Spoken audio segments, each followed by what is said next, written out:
Front Row Promotions. How are you doing tonight? Tonight I have in the house, I have my co-host Candy Burton in the house. Say hi, Candy. Hello, everybody. I apologize. You all can't see my pretty face right now. I'm having tech issues, so my camera is unfortunately going to stay off. So I apologize. But I'm here. I'm alive. I'm well, and I'm ready to go. And welcome, Candy. And also welcome to Front Row Promotions. Is my best buddies here from Madhouse. I'm so excited. I can't get it out. Madhouse. Ozzy Tribute. Madhouse. Woo! Welcome, guys. That's right. I think y'all should take a bow. That's for sure. Absolutely. Thanks so much for being here, guys. It's so great to meet you. Same here. So we have Jeffrey and Patrick. How you doing? I'm doing great. Awesome. Happy to be here. Awesome. Oh, yeah. So tell me about Madhouse. Tell me when you got started. Oh boy. In 2016, let's go back a few years before Jeff was in the band. I answered an ad in MD Party. And they said, hey, let's get together and start a band. I said, okay, what do you guys want to do? And he says, well, I met these two guys. I don't know them very well. They're brothers. And I don't know who you are. Let's all meet together at his house and try something. Maybe some Ozzy. So I love Ozzy. Okay. So the first time we meet together, the first night, was Rob on guitar. And we had Brian, of course, Brian V, and his brother Mike on drums. And we said, okay, let's try some Ozzy. I knew a few Ozzy songs. We did a couple of tunes. Didn't sound too bad. I said, okay, let's come back in a week and try another one. Before you know, we started building up. And we got a few songs together. We started getting a few gigs. How to have fun with it. So the Fishhead was the first gig we did way back in August of 2016. I think was one of the first shows we did. Everybody was so excited, nervous as heck, Had a great time. Everybody was hyped up on the hype on the energy and the adrenaline. And we went through that for a couple of years. Then Rob said he wasn't enjoying it because I guess he had a lot of pressure on him. Because let's face it, he's got to play Randy Rhoads, he's got to play Zakk Wylde, he's got to play all these guitar players that were top shelf guitar players that Ozzy had, and play those parts all the time. I think he got a little bit. He wasn't enjoying it because there was too much pressure on him. He says, "Dude, this is a fun thing. If not having fun, then yeah, well, of course we're friends. You can go do what you got to do, brother. Good luck to you. We love you. Take it easy." Picked up, and luckily for us, Brian's son was playing. He was a guitar player. I didn't know at the time, but Brian says, "Let me bring my son in." Nick, I said, "Okay, bring Nick in." Nick played great. I said, "Okay, we got three family members and me. We got three very Cali boys, and we got me, the boy for four Italians." And we played that for quite a few years until recently. I think last December, he went to the Air Force, and we said, "Okay." Well, before that, a lot of things happened. 2020, of course, COVID shut everything down. 2021, I break my hip, so I'm off my feet for 8-9 months. Yeah. The drummer Mike decided, I don't want to do this anymore. I'm tired of waiting around. Blah blah blah blah blah. He leaves the band. So now I'm looking for a drummer and a guitar player. So I put an ad up on Facebook and said, "Hey, Madhouse." We broke up the band. The band's disbanded. No more Madhouse. Everybody's upset. Oh no, you can't. I just was upset myself. I said, all right, let's go. I don't let it go. Forget about it. I was like, oh no. Yeah, I was upset about it. So I said, okay. Maybe a few months goes by, and I'm saying, you know what? I had a party, went to Rick's house to a party, and I saw Brian there. I says, "Brian, man, I missed the band. I want to do the band." He goes, "Yeah, so do I." Talk to Nick. Maybe he wants to do it again. Okay, cool. So now us three say, we need a drummer and a place to rehearse. So I put an ad up, and Brian C. answers the ad. He goes, "Yeah, man, come up. Here's where I live. Let's go just try some of that." And for the first couple of months, a couple of gigs, last December up in Virginia and one down here, Nick played with us. And then Nick went off to the Air Force. And now we're like, I got to get a guitar player. I know one who isn't in a band right now. There he is. And I was waiting to get, I've asked him to be in the band 2 or 3 years sooner, and he was playing in a different band, and he's loyal to the band. And I got you. That's why I love him so much. He's a loyal guy. And he says, "No, man, I'm still in the band. I don't want to leave." It's okay, whatever. But as soon as you're out, you're in my band. And as soon as he was there, he did it, and he's in. And I think the band has raised a little bit, went up a little level. And not in, yeah, in quality of music, as well as I think the camaraderie, the chemistry is so good because I think Mike was a great drummer, but Brian has energy level just a little better, a little more for what we're trying to do. Put it that way. Kind of music we're playing, he's got that. He's pounding, Right. And then we don't have to talk about what Jeff could do. The wizard himself. So we knew it wouldn't be a problem for Jeff to pick up the stuff and do it. So Yeah, It's Jeff working out is great. really good on that guitar. Yeah. Oh yeah, we are. The band sounds. I'm very happy with the sound of the band. I've recorded the last couple of shows. The show you were at, the show in August. I wonder if I play a piece of it, would you hear it? I wonder if you hear it through my system. Yes. Let me try it. Okay. See if it pops up. You hear it? Okay. Can you hear it? Not yet. No. No, we're not hearing it. Okay. Yeah, we're not into that. I'm not into the whole thing. Okay. But no, to piggyback off what you said, Patrick, I mean, in addition to being a top-notch musician, you know, camaraderie and chemistry is just as important, if not more important as well. You know, you got to have guys that are serious about it. You got to have guys that get along and, you know, enjoy being around one another, enjoy working with one another and stuff like that is so important. It is. It's more, if it's not fun, why are we doing this? We all have Exactly. jobs, we all have families. It's not making I'm too old to be a rock star. I'm just having fun. People enjoy it. That's a good thing. I don't walk around with my head in the air saying I'm the greatest singer in the world. I'm not. I enjoy what I do. The band is really good. I'm happy we got what we are. And I'm enjoying. Let's get on the train and take the ride as long as we can. Now, with all that, Patrick hits some pretty incredible notes. How do I know? I know very high voice. If I'm practicing vocals on the way to a practice or something, there's notes in those songs I can't go anywhere near. Pat doesn't just nail them, but he nails them over and over again, and he's got a great tone when he does it. So that's the voice. Thank you. Good stuff. Got nothing but love for the guy in his voice. Absolutely. Same here, brother. Same here, brother. Absolutely. And the connection between you guys is absolutely amazing.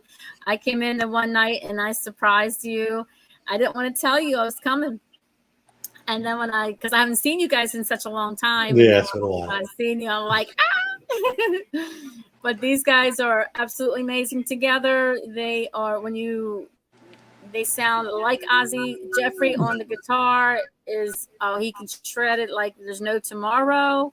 Absolutely, Jeffrey, yes. And Patrick singing my favorite Shot in the Dark song. Heck that was I was trying to play for you, but it wouldn't come over on the microphone. I guess. So. But now you do. Yeah. Right now, you mean yeah. But that's my song, and they know it. And when I get out there on the floor, and I'm like, yeah, banging my head, rock and roll. That's one of my favorite Ozzy songs too. Honestly, it's one of my favorites. Awesome. Yeah. So that's a great song. I was telling Lisa too. "Shot in the Dark" is actually the first Ozzy tune that I've ever heard. Oh, funny enough, the Ultimate Sin, the album that's off of, is the first Ozzy album I ever owned, and that is the one song on that album that was written by the bass player. So you can it's sort of an oddball out on the album, and that is the hit. Interestingly enough, it's a good song. Wow. Yeah. We're going to do the Ultimate Sin too. We're going to do that song soon. We're adding onto our list a little bit, so we can mix it up a bit. Maybe go 3 sets if we have a place to play 3 sets in, that kind of thing. So I love that. When I got the first Ozzy album and put it in, that was the first song on the first side of the first Ozzy album I owned. So that one's very close to me. Of course. And Jakey Lee is close to you. You love Jakey Lee. Jakey Lee's your favorite guitar player. Oh, absolutely. Wonderful, wonderful. And a good guy. Yeah, I heard he's a pretty good guy. I never met him. Yeah, one of the things that's been really cool over the years is when we were growing up, you would listen to record albums and the only thing you had to go by, you're wondering who these folks are, right? You're like, hear all the music, and then you go in and all you have is the inside of the CD or the inside of the cassette. So you learn all the names and stuff. But then later on, internet comes around, you start reading interviews, you start learning. I've noticed that all the musicians I really love are also really nice people. I don't think that's a coincidence. Mm-hmm. Yeah. Yeah. Okay. Absolutely. It's so cool. It is so cool. So, do you guys have musical family backgrounds? Like, did you anyone in your family play music? Did you? Is that like did you learn from your family? If you did. Go ahead, Jeff. Go first. Oh, sure. I have a cousin, a wonderful cousin, who was a good guitar player by the time he was in his early teens, and he needed somebody to play some bass for him, so I started doing that. He kind of sold me on that idea, and as I went along, I started borrowing his guitars to play, and so I learned that my fingers worked on the guitar a little bit better, the way that happens, and So he taught me my first chords, taught me my first notes, and the little blue guitar you see on stage is a guitar I got from him. So yeah, the whole musical family thing has been going on for a long time. Oh, sweet. Very cool. Very cool. Oh, now at what age did you start? 13, 12, 87, 88. Cool. And I'm Very a total. I was I mean, 26 years old. Yeah, I'm sick. Later than So- that, I was 87. I was 30 years old. At minus is when I started. Mm. Well, you You did guys good, are brother. funny. You did good. Oh, 10,000 hours later. Yeah. yes. Uh, Fingers got to be fast on that guitar. Yeah. You got it. Yeah. Mhm. How about you, Patrick? Well, my dad was a big Oh, band I'm drummer. sorry. Oh, you were finished, Jeff? No, I Oh, just said okay. I miss all the time when you could sit in your bedroom as a teenager and play, right? Oh, Patrick. absolutely. So Not it takes me. a lot of practice to get, Oh, yeah. to get that. Yeah. 10,000 hours, they say, it takes practice to get good. Good Aw. practice to get good. Yeah. Sweet. The old saying, how do you get to Carnegie Hall? Practice. No. Perfect practice. Right. To Carnegie Hall, not just practice. But Right. my dad was a big band drummer for many years, even way before I was born. My mother met him doing that. And I guess, you fall in love. He fell in love with my mother and stopped playing music. Oh, So when I grew up, he had his drum set sitting in the closet, and I said, Dad, tell him I'm 10 years old or 12 years old. I want to learn to play drums. I'm in a 3-room apartment in the Bronx. Where am I going to put a drum set? Didn't matter. No. He got me a practice pad. He got me sticks. He started practicing, teaching me rudiments, But you're a kid. You want to play in a drum set. You want to play rock and roll. I go, bum, bum, bum, bum, bum, bum. You got to do all the first steps. Yeah. But you can do the first steps on a drum set too. Plus, you got to learn how to use your feet, and you got to learn how to do other things. And I'm like, Yeah. "Come on."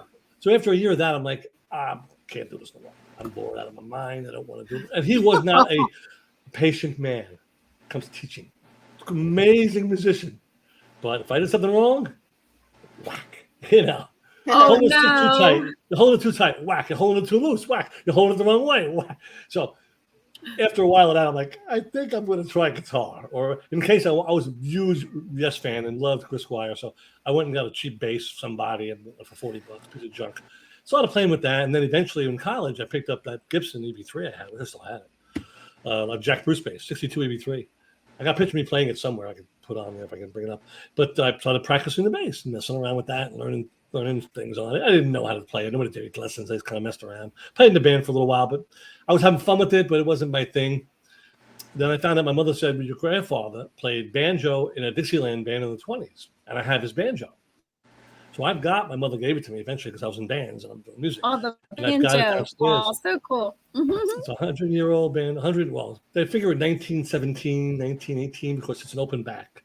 And they started making closed back resonators in the 20s. So it's early. It was made by the father of Epiphone. Oh, okay. His name was a Greek name. He came from Greece, but he came to New York and started making banjos and guitars. And then when he died, his son Epiphone became Epiphone before Gibson bought them. This is the 50s when they made high quality stuff. So my banjo is stamped with an early Epiphone setup on the banjo. It still has the original calf skin. It's over 117 years old. I'm very delicate with it. Wow. Yeah, I don't play the banjo, but it's okay. I still have his and the case and the original case. So You still have it. Oh, I have so it. cool. I've Wow. got that. And I got my dad's drums in the basement, and the inside of his bass drum says March 1948. He bought them used in 1952 with his teacher in Manny's in New York City. He bought his drum set. He went to the Silverland, but he couldn't afford it, so he bought a Gretsch instead. But yeah, it's all white. White Marine was the color. Everybody bought White Marines. They're all yellow now because they're 70, 80 years old. They all turn yellow. But it's still there. It's all one piece. It still plays. I put skins for it. Let me show you something. Hang on a second. Okay. Something right over here. I'll show you. I will say that Patrick is a primo guitar. I don't know, a luthier, a repairman. He kind of will do tinkering. He has fixed some of my stuff, and he always makes it sound amazing, makes it spot on. Wonderful. I've seen some of the posts on Facebook. Yeah. And he works on some of your guitars. Oh, that's amazing. I made this. My dad was dead since 1981, but I made this a couple of years ago for him. In the old big bands, this is how they had the skins made up. Look at that. That's so cool. Can I get it straight so you can see it? Yes. Yeah, we can see. Okay. Because this is what the big bands all had on their bass drums. Nice. So I have one skin on it, and this one's on the other side. If I ever bring the drum up here and put it somewhere just to have it up. But this is what I made for him.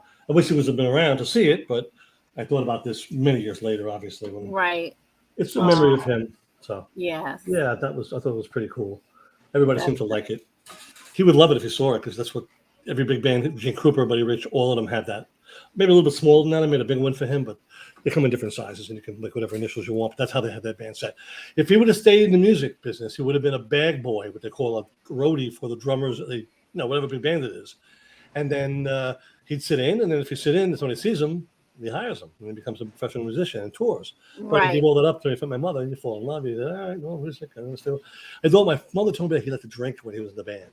And she didn't like that too much. So maybe part of that was, all right, I can't drink anymore, so I want to stop music and stay and get married and have kids. And when you fall in love, everything doesn't matter anymore. Only matters the woman you fall in love with. It changes. Yeah. It changes a little different. My wife, God bless her, I never cheat on her anyway, but that's good. Some people would not allow, my husband ain't playing in no band with women drumming. No. People come to me many times. I've had to say, I'm a married man. Sorry, no. So I don't mess with that. I couldn't. It would be too guilty. I wouldn't enjoy the music anymore because I'm busy with this nonsense. Just go out there and play and have fun and don't act like an idiot. Right. There you go. Perfect. That's absolutely. Be a pro, as you can be.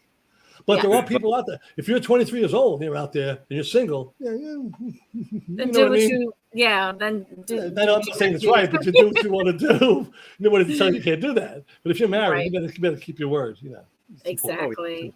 That's a commitment. I know Jeff's the same way about that too. I mean, nobody in the band is doing that. Everybody's married. Everybody's happy. Everybody got families, and we're just having fun together as a group of guys. And we're all talented enough to make the sound good. People enjoy it, and that's what I'm doing, to make people enjoy the music. And you guys, you really make that sound plush together. It sounds pristine. It sounds amazing. Sometimes I make a mistake. Well, you guys can tell, but we on the outside out there, we can't tell. But you guys know because you know what strings or what notes. We're working on getting everything right. Exactly. Yeah, and it sounds if I forget a line, I have to mumble it. That's what Ozzy does. I'll mumble a line. Yeah, he does that good. Yeah. Pitch and just go in your head, and you'll be all right. The only thing you can understand sometimes from him is that dreaded F word, huh? Yeah, I don't do it either. I don't swear. He's a crazy man. His concerts, Black Sabbath in the early days, but his new stuff I haven't been to any of his new concerts. But he still is an icon. He's always been an icon. Everybody worried about him. This operation he had was very serious, but he came out pretty good. And he's made a new album, and it's #1. And he's going to be touring soon. I mean, this is 75 years old. Wow. I am going. He really is an Iron Man now, isn't he? Yeah. So am I. I have an iron hip. The new album I'm out with is just amazing, in my opinion. It's the best album I think Ozzy's made in many, many years. He's got all these amazing star players who come into play on it. He's got Jeff Beck. He's got Eric Clapton. He brings Zakk Wylde back. He's got all these really killer. Who would say no to Ozzy? Yeah. And he pretty much doesn't get high anymore. Doesn't drink anymore, as far as we know. But so at least he's also sober. So I think it helps him even more. Right. Mm-hmm. So yeah, but by bringing those guys, those musicians back in there, that's amazing to join with him with everything. That is pretty cool. That is pretty cool. Jeffrey, I have to say, you look different. You have your hair lighter. Oh, your hair is lighter now. What? No. If we'd had this discussion on Sunday, it would be your color. I have my 6-month hair scheduled for Saturday. Oh, okay. And it gets on the 7th. I'm getting mine trimmed up in through here, but not down here. See how long it is? Yeah. Now, Lisa, I saw a post you put up a couple hours ago, and I'm like, okay, she's coming in. It's gonna be it's a good hair day. Yes. That's Yeah. what I keep telling her every day. But I need something up here. Yeah, you know, but it's staying the color, and down here's not getting cut. Oh no. It'll be Rapunzel all the way down to sweeping the floor. I'm not Oh cutting it. wow. I had to jump on the hair because I noticed. I said, "Wait a minute, Jeffrey looks a little different to me. Where'd the dark hair go?" Okay, I'm sorry. I had to jump in. Well, that's right. So the shampoo slowly lightens it up over months and months, and it's I have the best hair person in the whole universe. Her name is Lisa Yaffe. So when I go see her, Good name. and yeah, she's great. And I go over and see her as often as I can. But of course, you know, doing the dad thing, work thing, things are very busy, and I can. Yeah, and I go out near Tacoma Park, so I drive out near DC, and it's totally worth it. But sometimes I can't get out there. I can't make the commute, so that I just stay here, and things, get wilder and wilder while I wait for my appointment. Oh. Yeah, but you're a big hair flipper, so it's cool. You flip your hair a lot. I can't. Even my hair was long. It was always tightly curled. I couldn't flip it like you did. I remember those pictures, Patrick. They were like tight curls. Tight curls. It's like Robert Plant, but with black spirals. hair, right? It come all the way down to my. When I had a picture of my daughter's baptism, my wife had long hair too, and we compared who had longer hair. She had longer hair by a little bit because you couldn't tell. If my hair was straight, it would be in the middle of my back, So, but that's a long time ago. Oh, okay. Yeah. I know sometimes that long hair, it feels so happy, but It's a pain in the butt to deal with. It can be. Yeah. Well, for women it's different. Long hair looks great on women. I'm not crazy about short hair on women. Yeah, it's got to be long. Not my cup of tea. I like it long. From here down. There you go. It's just my personal preference. Right. That's what you like. Yeah. But short hair girls could be music. I'm nice. Sorry, I had to jump in and say something about Jeffrey's hair. Yeah, I love hair. I agree with everything that's been said. There you go. Wow, it's turned in from music into, hey, you have nice hair. I like that. Yeah. Yeah. What do you do? What kind of conditioner do you? There we go. Hey, we can start the silliness is coming. Maybe our silly. We have silly questions for you guys. Okay. Coming up. So if you want to we'll talk some more about some more music and Sure. So Jeffrey, tell us about the style of your guitar playing. Yes. Yeah. Thanks for that. So I have been listening to different guitar players for so many different years. When I first came up, Eddie Van Halen was so big to me, and at that time, I mean, I love him. And when I was growing up, on my 19 posters of Eddie, I counted, and they were, you'd pull them out of guitar magazines, and they were all over the wall. And I remember some of the earlier gigs I was playing, like 15 years ago. I would go in there and I'd be playing in the middle of something. It was time to play a solo. I'd be like, okay, channel your best Jimi Hendrix.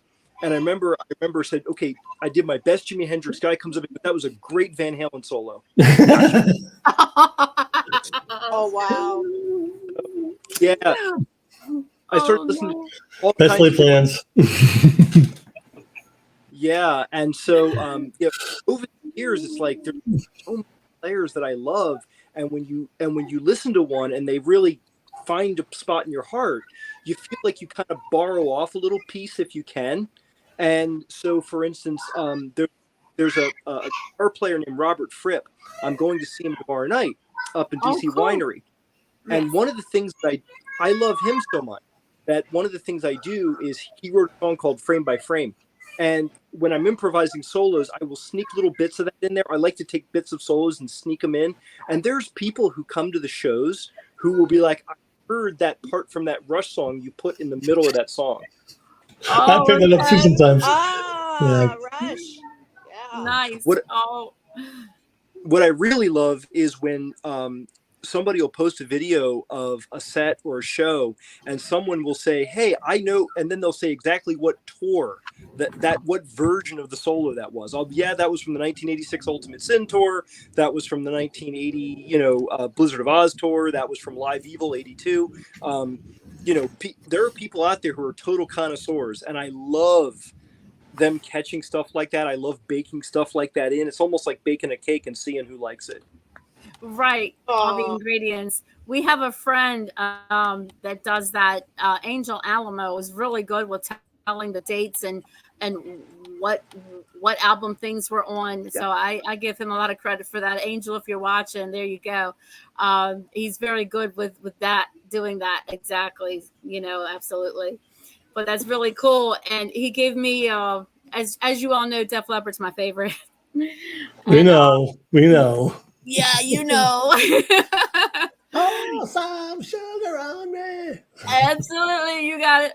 And he gave me. Go ahead. I'm a huge fan of the High and Dry album from '81. Oh yes, wonderful. Yes, that's amazing. I love the early stuff as well. Yeah, I'm a Pyromaniac guy. Adrenaline, Pyromania. Those are my favorites. So he gave me a question. What do you call it? A quiz on Def Leppard. Like there's another word for it. I can't think of it. But he was like asking me questions, and I'm like, I should know this. I can't think of the answers. I don't know. And he knew more than I did, and I'm a Def Leppard fan, and I'm like, I have to go do something. It doesn't matter. As long as the music is what counts. Yeah. I couldn't name them, except for a few big hits. I couldn't name every song of those albums, but I do enjoy listening to them every so often. Yes. What's your favorite? My favorite song by them? Yeah. Rock of Ages, I think. I like Rock of Ages. Oh, that's going. Jeffrey, how about you? Armageddon It is good. It's real good. It's such an 80s rock themes these songs are. Yeah. Elliot's got a great voice. Photograph's a great song. One of my favorite songs, Photograph. But a high note he hits, I'm like, damn, so good. It's so good. Mm-hmm. When I was a kid, I could do those things. When I was a teenager, I could sing Yes without even sweating. I could sing anybody high as I want. Had no limit on my range. When I went to a coach back in '93, I was 4.5 octaves. I don't know, 4.5 octaves now. Oh, wow. But I wasn't 4.5 octaves when the piano went first, the whole thing. Woo. So I was way up there. I think I was like C sharp over something. He told me. I don't remember what he told me. Wow. Do you have any of those on recording? No. I went in to just give me a little idea. I wanted lessons from the guy, but I was broke because I couldn't pay attention. I was so broke. He goes, well, we can make you a better singer. It's $300 for 10 lessons, and you can pick a song you want. We'll bring it to. I'm like, 10 lessons, $3 million. But he says, but he did give me a hint on breathing, which helped me tremendously about how to breathe. You got to feel the song vibrate behind your front teeth. That means you're projecting a note. And I can project now because of that. That was the one thing he told me that was perfect. Yeah. It takes practice. Then I learned how to practice. Instead of singing from here, I'm singing from here and pushing it out where you feel your back teeth vibrate. Wow. So there's a process of doing all that. Singing is a process. Again, certain notes I can't. I have to go head notes sometimes, but that's still a valid note. It's just a head note, not a diaphragm note. Most of the time it's diaphragm. But if it's a really high note, I may have to just jump it up a little bit to the head. I didn't know all that involved in the singing. I didn't know how it all. I'm lucky because it's a natural ability. It's not, but the training sharpens that like anything else. Yeah. Getting lessons sharpens it. A coach like him telling me just one little thing changed everything. So from early '90s to now, I've been singing totally different. When I was screaming, probably in the '80s more than I was singing, because I was singing from here and not from down here. Right. They were all head notes and no diaphragm. Right. I wasn't breathing correctly. So I'm hitting the note, but I'm pushing my voice and knocking it out and blowing it out. So I'm like, I sing one song, 2 songs. I'm like, I can't sing anymore. Was I blew it out because I'm singing the wrong way. So he gave me a great pointer for nothing. Just come in, let me hear you sing. Oh, you don't smoke. Tell me why you don't smoke cigarettes. I hate cigarettes because I can tell a person who doesn't smoke and he cannot be in the school if he smokes cigarettes. Wow. Yeah. So, no, I do not smoke cigarettes. Yeah, he didn't mention weed, so I was okay with that. Back then, I was a big weed smoker, but not anymore. But yeah, cigarettes, I hate them. I never would have smoked cigarettes. Yeah, so I'm on the phone a lot. I'm talking on the phone for my job, so it tends to give me a bit of a fatigue. But he understood that. Because you're a little bit tired from work, I guess, because I was after work. But No, definitely not a smoker. That's good. So I said, well, no, I'll never smoke a cigarette in my life. No reason to. That's good. That's good. poison. Good for you. Yeah, it's not Awesome. good. Jeffrey, Yeah, what's so your that favorite? helped me. Go ahead, I'm Oh, sorry. no, I'm sorry. Yeah. Your favorite Def Leppard song? My favorite Def Leppard song, first song, side 2, Hysteria. What was it? We missed it. Oh, Gods of War from the Hysteria Gods of album. War. Oh, awesome song. First- Mm-hmm. Yeah. And it's got a Ronald Reagan speech in the middle. What could be better? What could be better? Oh, I remember. Yeah. Okay. Yeah. I remember that. Yeah. I just like the bass. Yeah. I I have that album. I have Hysteria and I have Pyromania. I got those only 2 albums I have by Def Leppard. Because they're the big albums they made. I mean, Pyromania was huge. Hysteria was a huge album. Yeah. Yeah, they did. I forget if it's that one. I think it's Hysteria. Didn't they just celebrate like their 35th year? Gotta be. Something like that. My cousin got married in '88. That was the big song. Was "Pour Some Sugar on Me." Was the big hit on the radio. That's all my my little favorite. cousins were running around dancing, "Pour Some Sugar on Me." And it's a good song, but I thought "Photograph" was a better song. I thought "Armageddon" it was a better song. But then again, everybody has their own thing about Def Leppard. But I remember reading in the magazines back then, the Cream magazines, they were just coming up and saying we're as good as anybody out there, and they proved it. Oh, you know, this guy's Def Leppard. it just occurred to me that Def Leppard was the first concert I ever saw. At the Cap Center. Wow. Yeah, and Tesla opened for him. That's so cool. Tesla. Okay. Awesome. Oh. Good concert. My first concert, 1975, Chicago. Madison Square Garden. Chicago. With Terry Kath. My first concert was Alice Cooper. I love Really? Chicago. I love all of it, from the early Alice stuff, Cooper. all the ballads and everything after it. I love. The early stuff, especially the early stuff. First 4 or 5 albums are just up to 8 albums. The first 8 albums were like knock me out. Then after that, there's some songs that lag. Some are kind of all right enough with the love sob songs, but some of them are really good, and I love singing them. You know, and I love listening to them all the time. I'm a huge folk fan. I like America and Dan Fogelberg and Jim Croce. All that stuff. I grew up with all that stuff, man. Me and Jeff talked about doing a duo together. Him playing the acoustic stuff, me singing some Beatles. I mean, remember, I listened to, when I grew up as a kid, before February 2nd, 1964, it was all jazz. My father was playing the Benny Goodmans and the Glenn Millers and that, because that's what he does, and that's what he sang, and that's what I listened to as a kid. I know what I listened to. Then that one Sunday night, I'm watching Ed Sullivan, and there the Beatles come on. I'm like, that's what I want to do. I don't want to sing that. Oh, that's so cool. So I was one of those kids that said, I want to do rock and roll, not the jazz stuff my dad loves. Although it's good, and I appreciate it. And even as a kid, I said, hey, it's whatever it is, it is. I'm stuck with it. I have no choice. My father's playing it all the time. Because that's his music. But when I heard the Beatles, I'm like, that's what I want. And then I bought every Beatle. Then my grandmother and my mother, everybody's buying us Beatle records. I used to still have them. They're worth a fortune. Had all the first 4 or 5 ones, the American pressings, had them all. And we played them, we wore them out. We wore them out, playing them all the time. My father had a good stereo because he was a musician. He bought a good stereo for himself. So we had the best stereo in the neighborhood, probably, at the time. So we played the Beatles, and we played that over. And did you crank it up real loud, too? And then the radio, and then the radio, AM radio, all it played were Beatles songs in 64. The top 5 hits were Beatles songs in 64. So all they did was play the Beatles over and over again. I had the little shampoo bottles. We had all the paraphernalia. If only I had some of it now, just a little bit of it. They're worth a fortune. All my stuff is repressings. They're all Apples now. That every records I have are Apple records and not the old Capitol. So if I had them, they'd be scratched the heck anyway. We didn't do kids. We had no idea how to handle a record correctly. We'd just drop a needle on it and play it over again, and drop a needle on it, play it over again. You know, it was the Beatles. Then on TV, it was the Monkees. So you watch the Monkees on TV, and I love From the the Monkees. Beatles to the Monkees. I love the Monkees. Oh my gosh, I love the Monkees. I still love the Monkees. Even Mike Monkees left. I still enjoy the Monkey songs that we grew up with, but the Beatles were the Beatles. I mean, that's what my 2 songs. And then we get the Jimi Hendrixes in the late 60s, the Cream, and those bands start coming up like, ooh, who are these guys?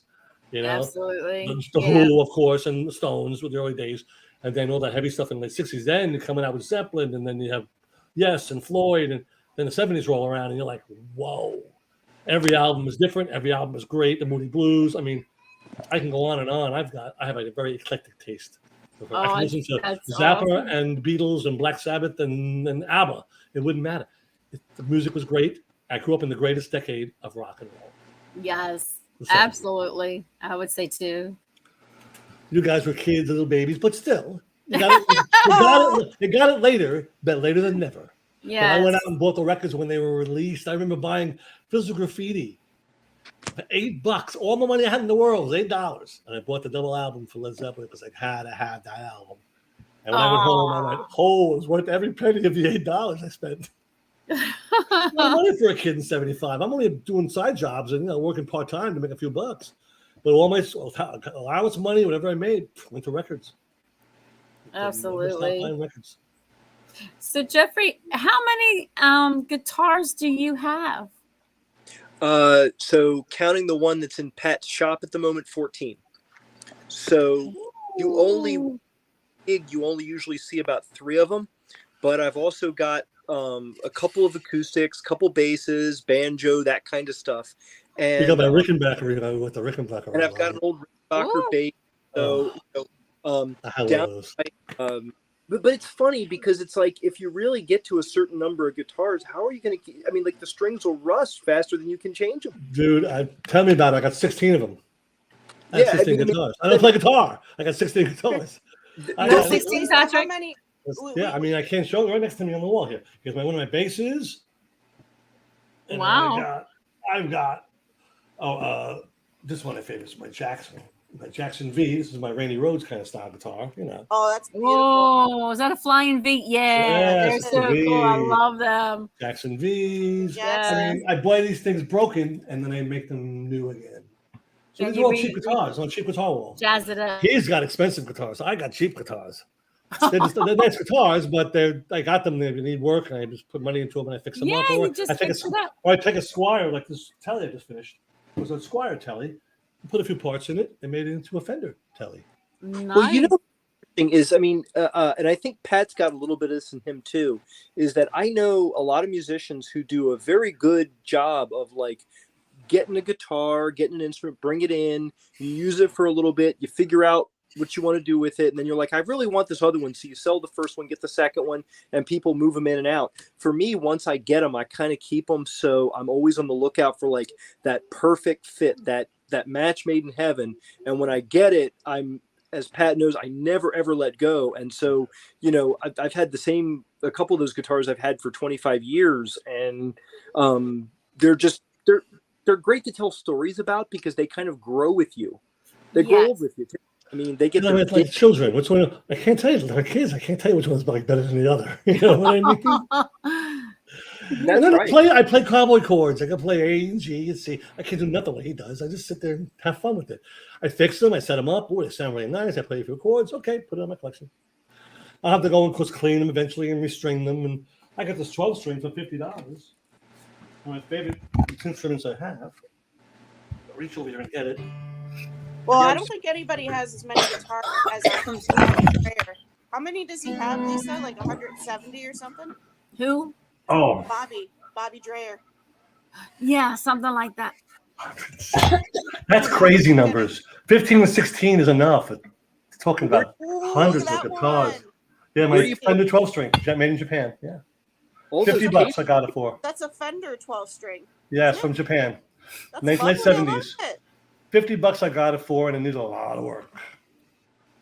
Do they still make the BC Riches? Yes, they do, but they're not as good as the old days.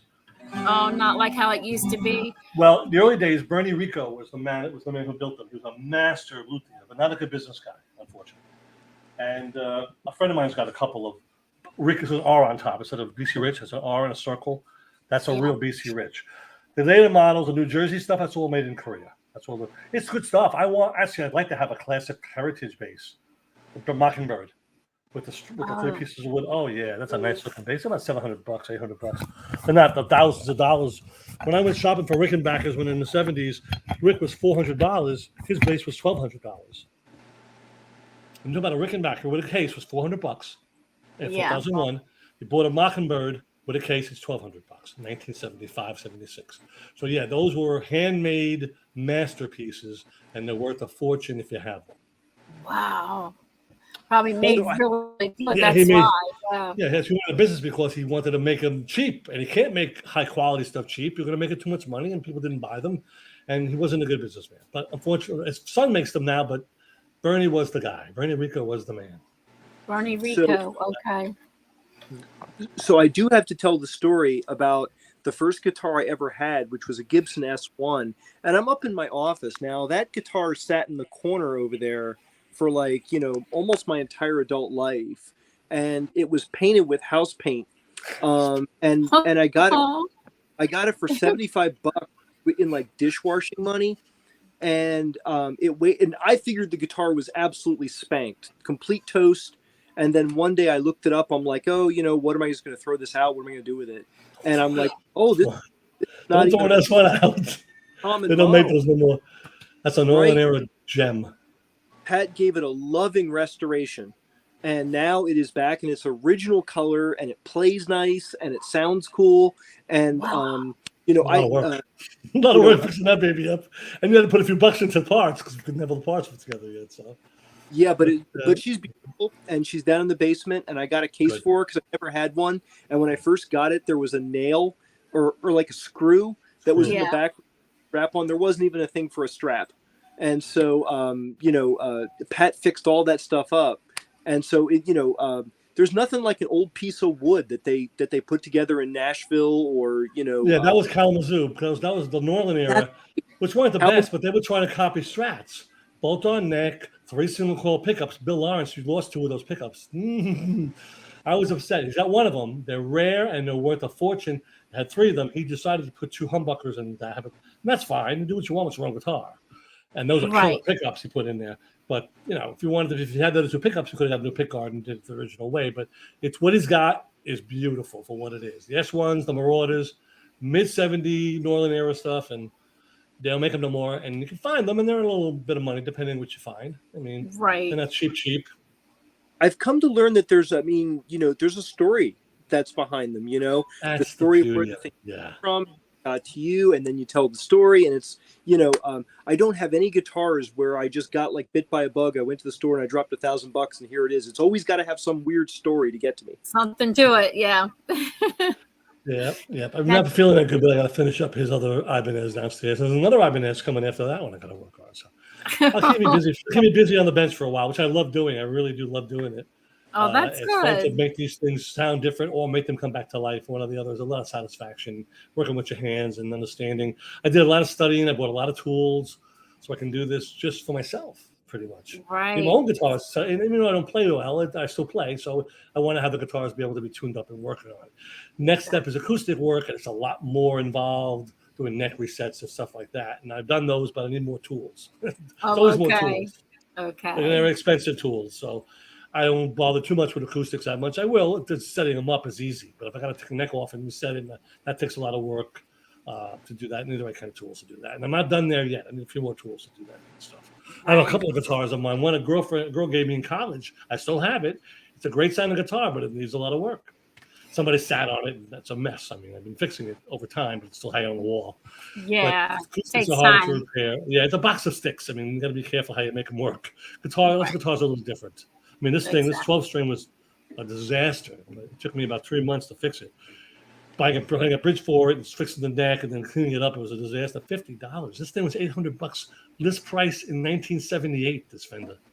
So I'm real happy that I got it so cheap and for a few bucks and a few odd days, a few months of work, and got them sounding pretty good. So now they're worth a lot more. Yeah, maybe they are. To me, they're worth everything. But yeah, this I could probably sell for. Again, I have a cheap guitar wall. I don't think any guitar on this wall I paid more than $200 for. Oh, okay. Can I sell it for $300? Maybe. Yeah, I can't sell it for more than $300. The stuff he's got, the Rickenbacker 4001, that's worth the '70s model. I don't know, $4,000. Oh my goodness. Oh yeah, I had a Rick. I had to sell it when I was broke. I'm a huge Chris Squire fan. I always wanted a Rickenbacker. I sold my EB3 for the Rickenbacker. Had it, played it for years, loved it, and then when I had nothing, we have to eat and pay the rent. Yes, absolutely. And I cried and cried. I said, "I'll buy another one." No, I won't. $2,000. Oh my! Most of the guitars that I have, usually I bought when they were in some period where you couldn't give them away. Right. They go through a little period where they're kind of out of style and they're unpopular, and then you kind of give them, and you just go live your life. You come back 20 years later, and suddenly everyone likes them. I haven't figured that part out yet. Everything comes back in style. Everything goes out and comes back. Star picks one up, like the Gem 7s. Well, I built one of a kit my daughter bought me. the white one on the wall back there. Oh, okay. I And see it. those are about $7 or $8 grand if you can find one. The CV, that's a CV model. But I can't stand when that's CV. That's a kit. To buy a real Ibanez Gen 7 costs you $6,000-7,000. There's one model that they only a few of them. They're worth like $20,000. So it depends. Right, exactly. It depends on what the guitar is, and some popular guy played it, and you want the same version he has. The Ibanez's that I'm fixing for him are the lower models, but they'll do the same job. I'm putting the pickups from that guitar in the guitar downstairs, the Evo and the stuff that comes in that guitar. But it depends on what you think is worth something, or if you love the musician that like I love Chris Squire and one of the Rickenbacker. He's Rickenbacker. I forget about his models. Between $5,000 and $10,000, depending on what you find. I found one on Reverb for $5,000 or $6,000. When it came out, they were $1,000 in 1990. If you were lucky enough to grab the first 100 they made. Yeah. Now, do you name your guitars? Do you have names for them? No. Okay. Jeffrey, do you? So when I got my my green Strat has been named Little Tony, and they've been called that. Sure. And then and so but I haven't named my SG yet. So if anybody's got any ideas, what color is that's it? A great name. Teal. What other color is going to be?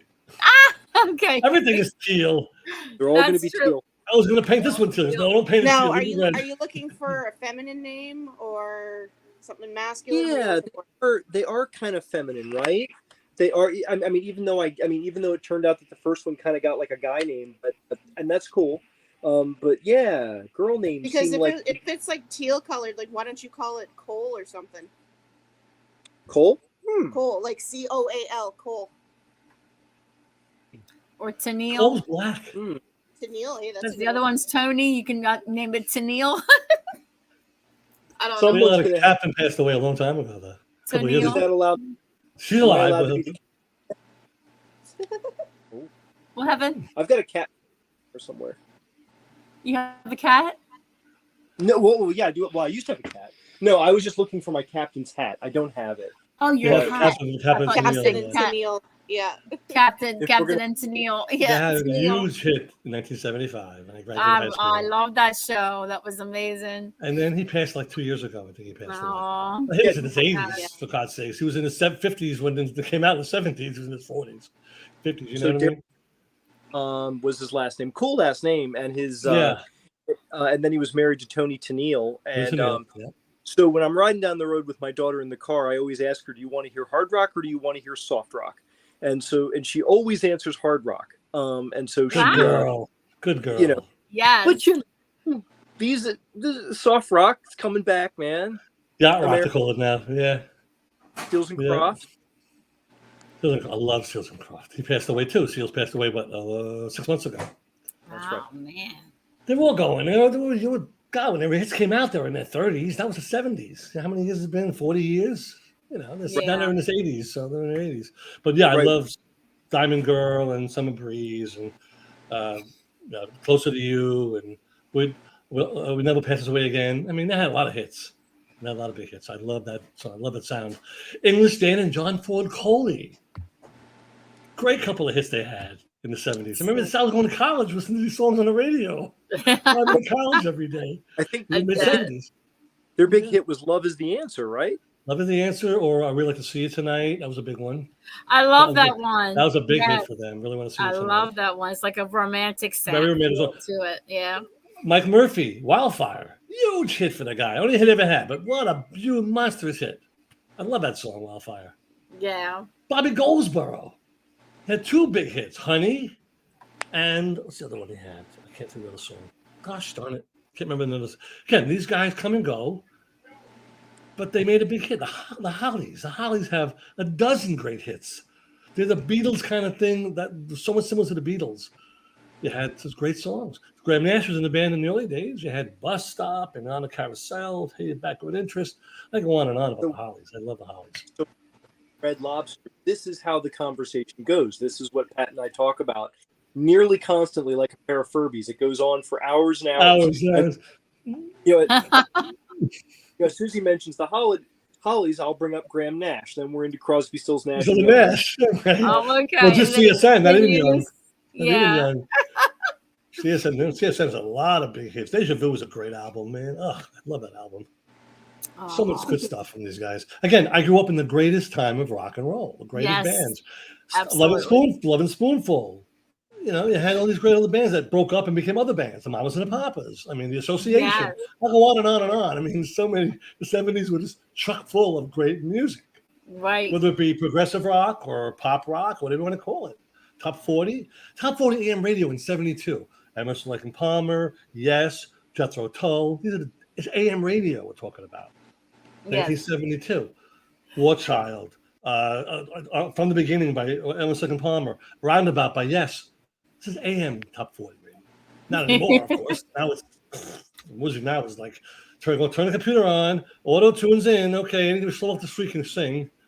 Those days you had to learn how to sing on those records. So people sang. They did not play games. Although on TV they did do a lot of lip syncing because they had to.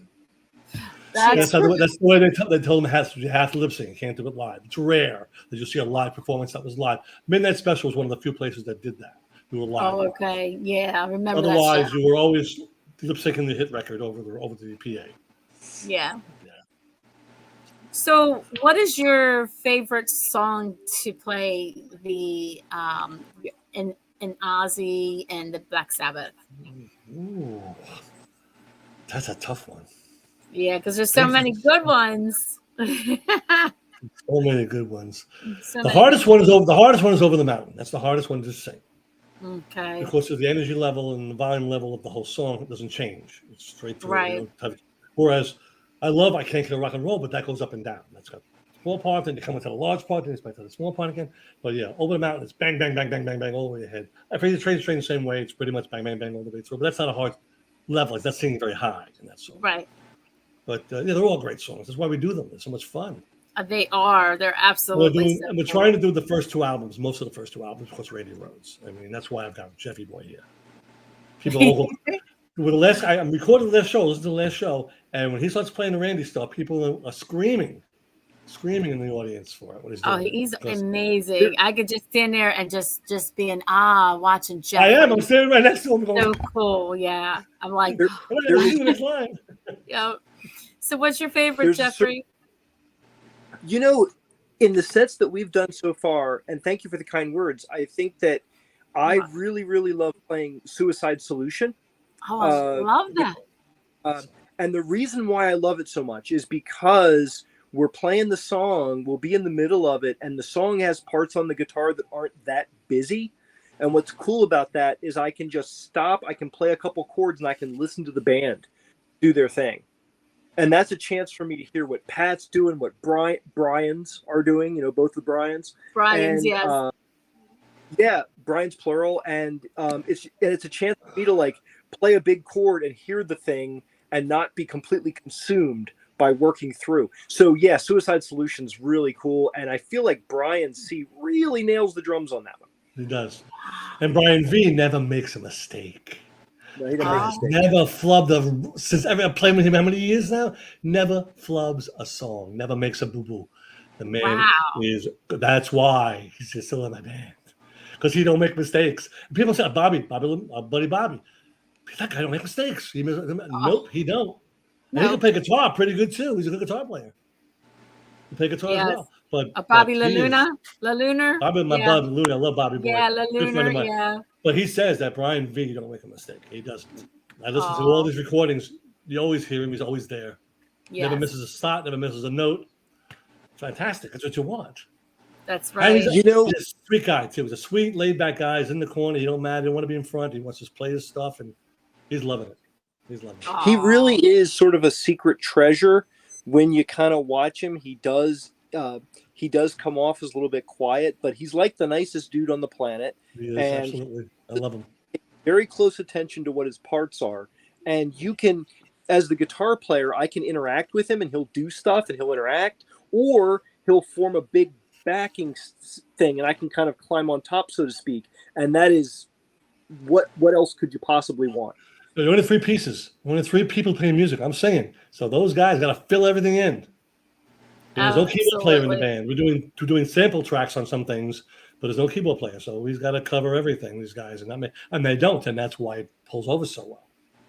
Well, the I think we have the sample of like the siren and War Pigs and Right. The coffin, sweet, If sweet, and of course the most important part is the intro of Mr. Crowley. the One intro of my to favorite Mr. songs. Crowley. Yeah. Mr. Crowley. Okay. Yeah. Oh, I love that one. Yeah. Now, Yeah, my yeah, favorite Ozzy song has got to be "No More Tears." Is that in your repertoire at all? We're going to add it. I've done it before with the band. There's no keyboards in it, but we can get through with that. We can do the middle part. We can cut the middle part out and just jump to the end. He's going to play the slide, because I know he can do the slide part when we talk. Because Mickey did a good job with that. I'm guessing you love the whole album. That whole album is just amazing, right? Yes. It it's is. a great Yep. album. No More Tears is a great song. That, Ultimate Sin, we got to add more songs on for set 3. If we would have 3 sets, and then we can mix and match anything we want. Do another 7, 8 more songs. That's all we got to learn, really. We've got almost 20 songs now, 21 songs now. So Yeah. I was wanting to think, but I think I asked you once before, Patrick, about finding a duo that you can do the song with the Ozzy and Lita song. I know you knew I was going there, right? well, Sherry V, I think, would be a good choice. That would be amazing. Yeah. I know she could sing, and she What ain't was bad that to look song at. called again?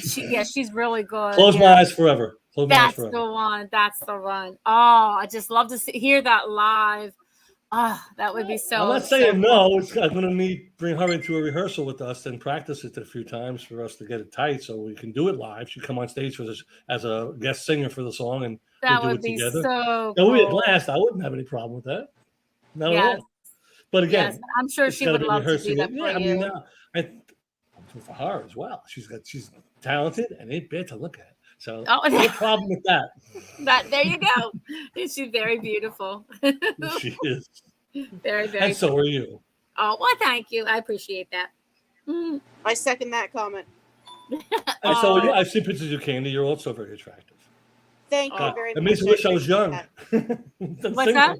Makes me wish I was young and single again. Oh. I'm blushing. Well, you don't want an old man anyway. You don't want an old guy. You don't do nothing anymore. You sit around all day. You're very sweet. If I could reach to the screen and hug you, I would totally. We do a This is virtual what hug. we do, and we want to give There we some go, the Patrick virtual out hug, some yeah. love. Yeah, I'm doing a heart. You can't I see can't me, do that. My obviously. arms My hurt. stupid camera. I wish. You know what? Don't you just love tech issues? I wish I could get my camera going right now. I can't. But I'm doing that heart symbol, Lisa, that you were just doing. So. Technology, it says one day you're the hammer, one day you're the nail. So it's a good day or a bad day with technology. That's how it works. Be your best friend or your worst enemy. I've been doing technology for many years. Yeah. Oh.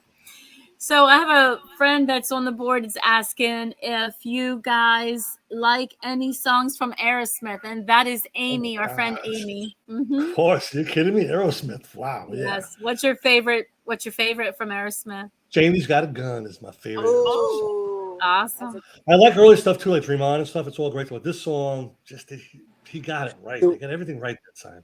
Yeah. Just a great, How about great you, tune, Jeffrey? a good idea. Yeah. As far as deep cuts, Amy, I might say like Same Old Song and Dance. Dance. Great song. wow. Mama Dance. Kin, another good one. Mama Kin's another good song. Oh, Toys in the Attic. That's my favorite. Attic. Great album too. Back in the saddle for me. Oh, that's another good one. Absolutely. When I was in college, Kramer's sister Amy was in my school for a little while. And all we heard was my brother this, my brother that. I didn't know your brother's in Aerosmith. He went and met Led Zeppelin. I got you. Good, fantastic, Amy. That's all she talked about, though, was her brother. So after a while, you were interested up front. You want to hear about Joey Kramer and the band and everything you're involved with because you're his brother. But that's enough of her. Enough. After a while, you're like, okay, enough, Amy. But we know, we got it. We all love it. We wish we were you so we can hang out with the band and meet Led Zeppelin.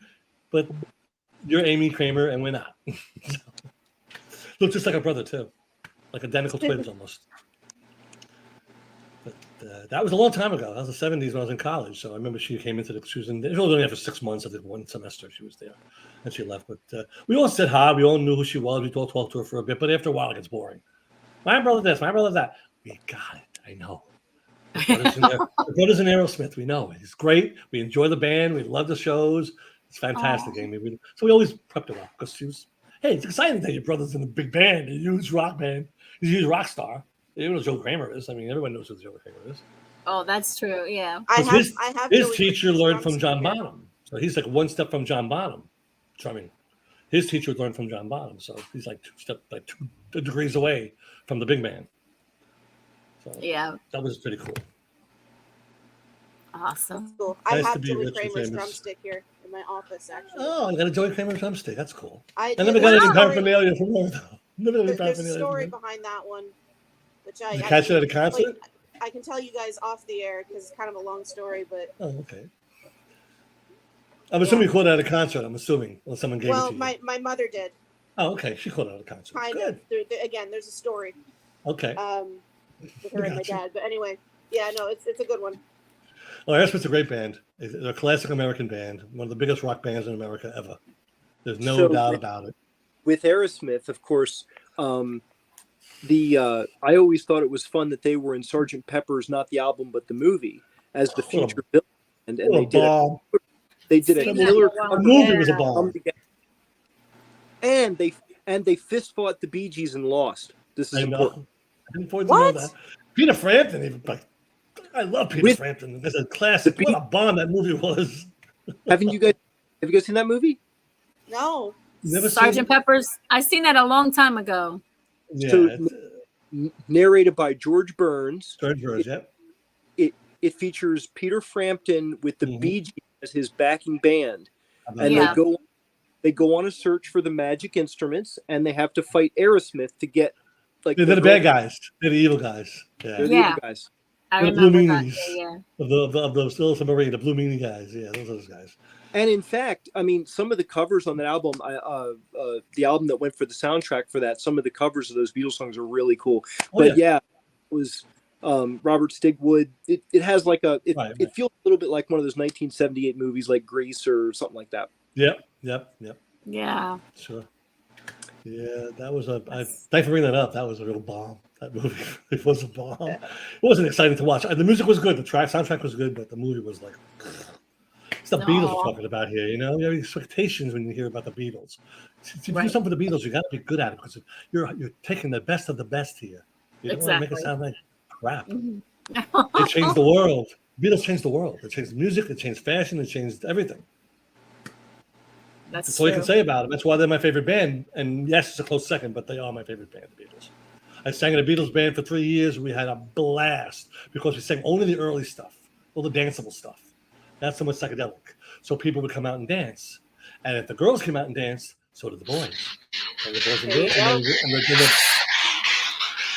Ooh. What's going put on Satan back in his box. I got a phone call rolling in, but I had to mute. That's Um, your dial. That's your ring. That's my ringtone. Oh my goodness. It's good. Rock and roll guitar. Hey Jeffrey, I would like to have your guitar sound on there. There you Why go. not? It's a good idea. Yeah. Wait, Okay. Do you I'll have give you a any of your copy of own Shot in the music? Dark. Oh, okay. Do you have any of your own music? I do. So there's a bit of a short story there. About 20 years ago, I was working with a singer-songwriter named Jay Peterson, and he'd been up in Baltimore for many years, worked with many bands, and him and I wrote some songs together, and we did some demos with that stuff, and it's very close to my heart. Jay unfortunately passed away a couple of years ago, and so those songs I kind of hold near and dear, and I'm always looking for kind of my chance to go in and re-record them. And Okay. and put modern production values on them. Gotcha. And so a lot of times I'll play riffs that are his when I'm doing like a sound check or something, Mhm. maybe a little sentimental, but yeah, that was some really cool stuff that we did about maybe 15 years ago. And so what I often do is like I said, when I'm improvising or putting pieces into a song, I like to put little snippets of things in. Sometimes little pieces from songs I love, or Yeah. sometimes even your own little stuff. And for me, it's like baking a cake or making a gumbo or something, right? You're trying to build up something that sounds fresh if you can. Maybe Right. sometimes you can't, but you try. Yeah. That's pretty cool. I like that. Absolutely. So we are going to. I'm jumping really quick. I'm like, what I want to ask. We have the part part of I the know show. what's coming. Yeah, part of the show where we want to ask the silly questions now, and then we'll jump back into some music questions, and then we'll let you go. But we don't want to because we're having fun. So I'm having a blast. I'm not going anywhere. To the bed. so yeah, I mean, I know you guys work tomorrow, so I know we don't want to keep you up too late, right? I know it's Oh, not come too on. late. It's 8 p.m. It's going to be right. 9 o'clock. Don't worry about it. That's true. It's not too late. Yeah, because I normally work at home anyway, so I get out of bed and roll down here. So there you go. Just roll back to bed and you'll be good. Well, that's it. So, Candy, you want to start with your question? You're funny. Yeah. Okay, she's got a good one for you guys. Okay. This is a question that I always ask when we get to this segment. It's my favorite thing ever. So individually, tell me, if you were stranded on a desert island, what 5 items would you want to bring with you?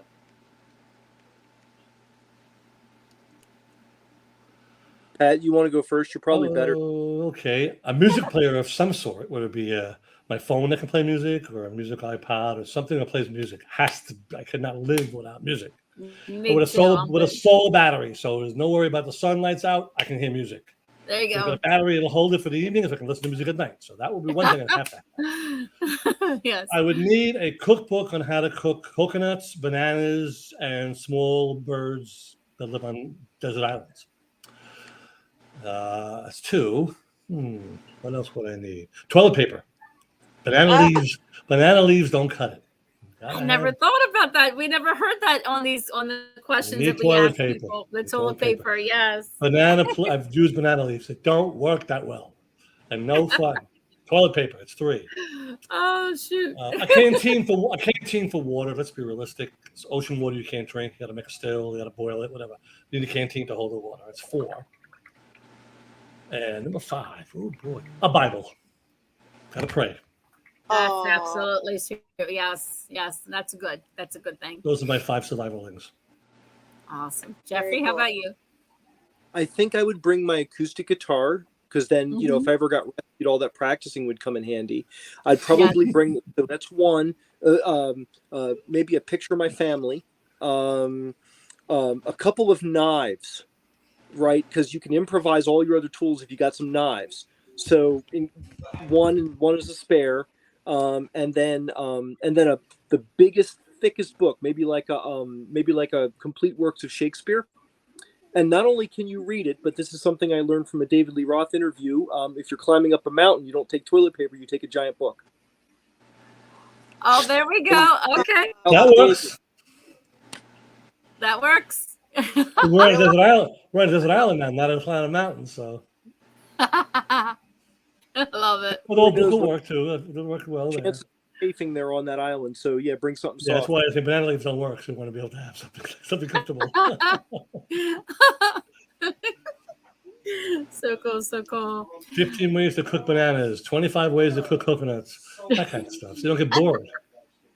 That way you don't get like Variety, one right? taste, right? You kill a little bird and banana, or bird and coconut. How does that work together? You can have a cookbook. Ooh, coconut. You got to make a fire. How to make a fire? 2 sticks thrown together. You can't use matches because matches don't last. You got to be able to keep doing it over and over again, like our ancestors did.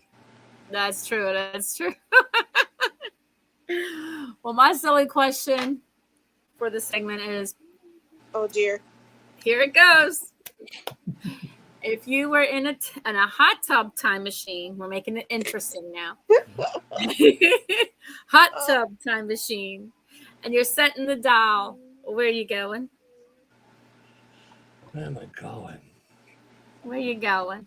Where am I going? Forward or backwards? Oh my. Oh my! What was my best year? It hasn't happened yet. My best year. Don't know. Oh gosh, let me think a minute. Probably in the mid '80s, my marriage around '84. Because then my family was all still. My mother and father were still alive. My mother-in-law's father was still alive. My aunts and uncles were still alive. Everyone I miss would be still there. I'm gonna be there again. So There you go. I would say '84 when I got married. That would probably where I would go. Of course, that was a big wedding, and everybody was there. It was a big party. Oh, that's the year I graduated. Very cool. Mm-hmm. From where? High school or kindergarten? Oh. Oh, it's funny. From high school. Yeah. Okay. Yeah. And wait, did you say 88? 84. 84. Oh, 84. Okay. Yeah. That's I'm 6 married years 38 before I was years. born. Yeah. So there you go. Awesome. Yes, it is, actually. Awesome. How about you, Jeffrey? I'm going to say I had time to think while Pat was giving, I thought, a pretty good answer. And so I'm going to say 1973 Okay. because it gives me a chance. Because first of all, you're still in like enough of a hedonistic period in history where that hot tub is going to come in handy.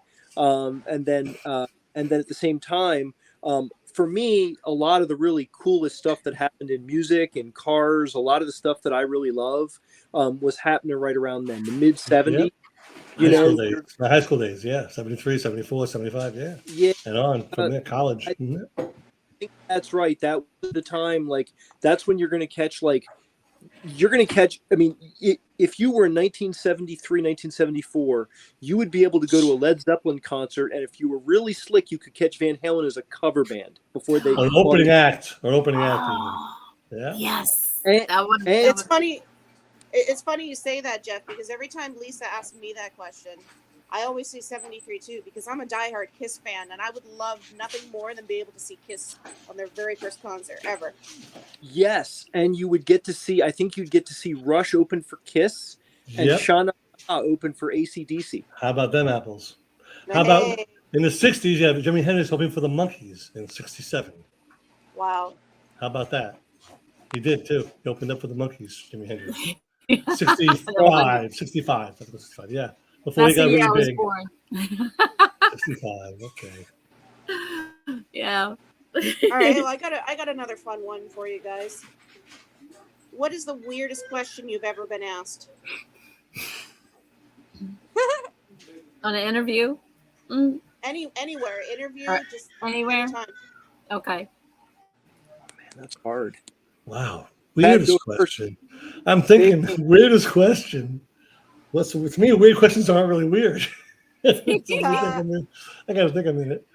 Okay. Weird question. Okay, I've got an answer. You go then, bud. Go ahead, Jeff. So when I was, so a long time ago, we're talking 25 years ago, I sold tape drives for a living, tapes that you use to back up computer systems. Oh yeah. Oh, yeah. okay.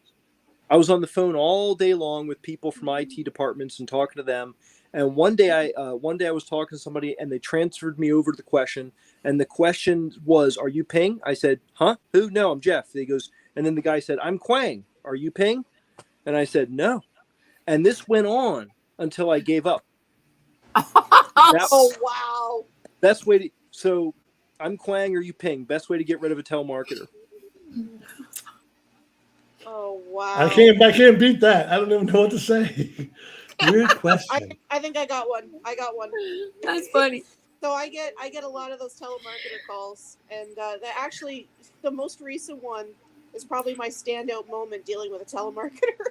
So, Lisa, I told you this story. At least I think I Okay.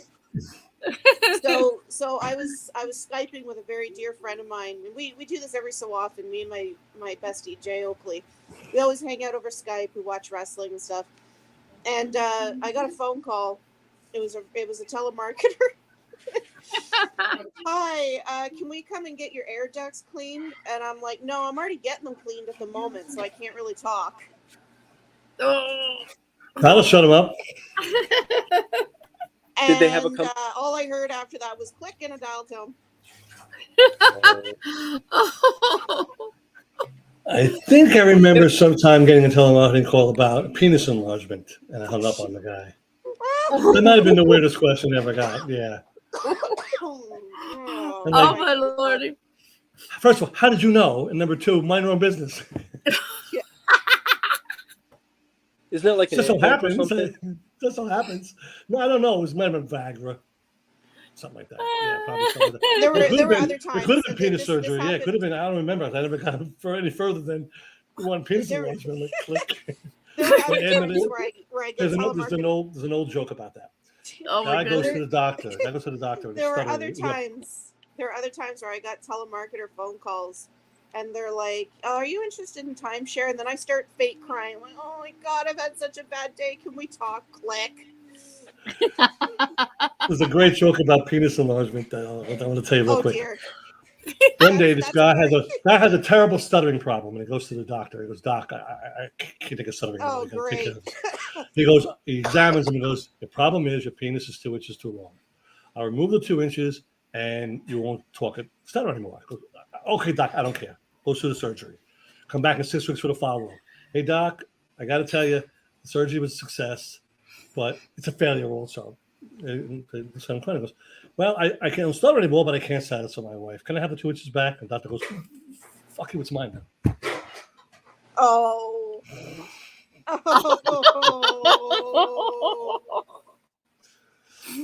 Oh no! Oh my.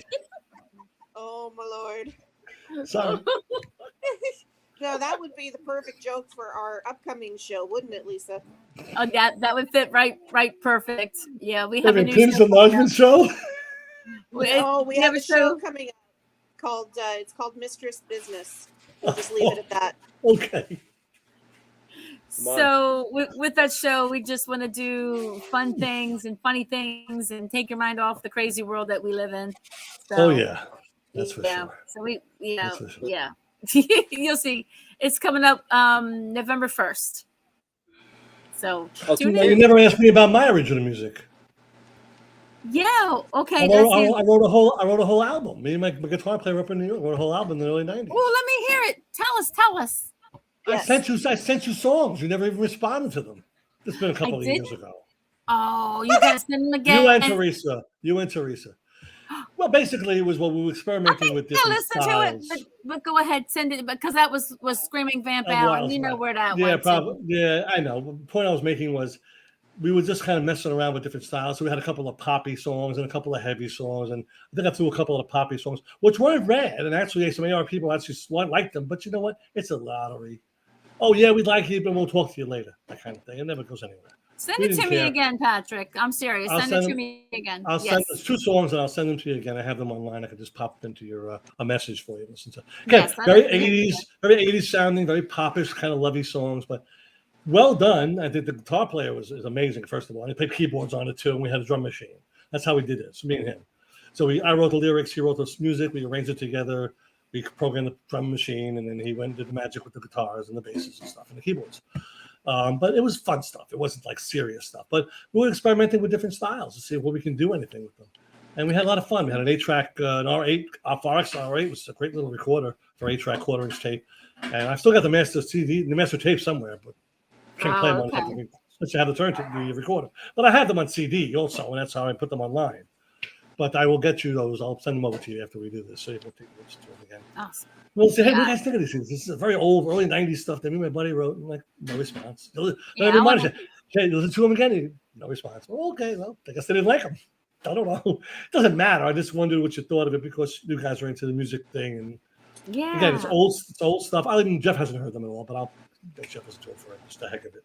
But my daughter loves them. I had to make a CD just for these 2 songs she loved. She put them in a car and stuff over.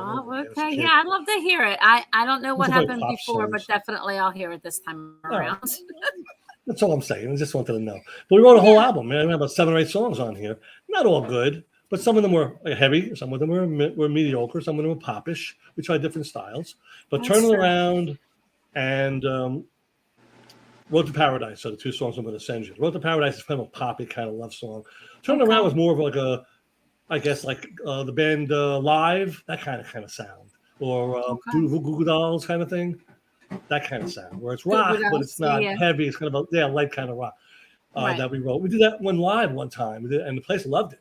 The first time we only played about one live song, original at it with my band. You're right. Otherwise, that's the only time we ever did anything with it. Kind of let it go. But I had the recordings, and I just keep them for prosperity, so to speak. They're never going to go anywhere. And Jeff, I will play them for you one day. I promise, very soon. Lisa, I'm going to send you. This is the CD of the show we just did on August 27th. Oh, sweet! Most of the songs, and your song is on here, of course. But good. Mix was really good. Everybody was loud, and everybody could be heard. Awesome. And I think they would done pretty well, except for a few ones I messed up, but that's okay. You get a brain fart, and you're old. I forgot the lyric. Oh my gosh. I'm I've sung sure the song we a million wouldn't know. times. No, you wouldn't know this, but We I didn't wouldn't put those know. songs on there. I couldn't fit them all on anyways. In one CD. I put 2 CDs out there. I picked the best, like 13, 14 songs of the show. Oh, okay. Yeah, So I'll I get want to those see. I to want to hear. Of course. Thank you so much. Too bad I didn't have a Thank way you. to set this up. You can hear it now, but there's no way to do this. unless I go to the Yeah. mic with- I didn't set it up correctly. Don't really matter. No, it's okay. It's okay. Yeah. So, what is on your bucket list? The craziest thing on your bucket list to do? Musically or anything? Anything. Bucket list. Fix my Cadillac. Finish my Cadillac. I have an There you 86 go. Caddy out here. Oh, Needs to be okay. finished up. I ran it running for a while, but then it's an old car and it breaks down. You got to fix it. Need a transmission and it needs a paint job. And that costs money I don't have right now. But that's my bucket list to try to finish that before I die. My Right. father-in-law bought that car new. I love the car. Hey, I'm an old man. Old men like Cadillacs. It's the old, here's the new Cadillac. It's the old floaty ones. You ride around nice and cool. You know what I mean? And those days, that was a small Cadillac compared to the big ones they used to have, the 76 Monsters. But now, these days, that's a big car compared Right. to my Sonata or any other car out there. And it looks different. Nothing looks like it because it's 36 years old. You know what I mean? But if What the body color is in is good it? shape, it needs light blue. Light blue? Okay. Light blue with a dark blue top.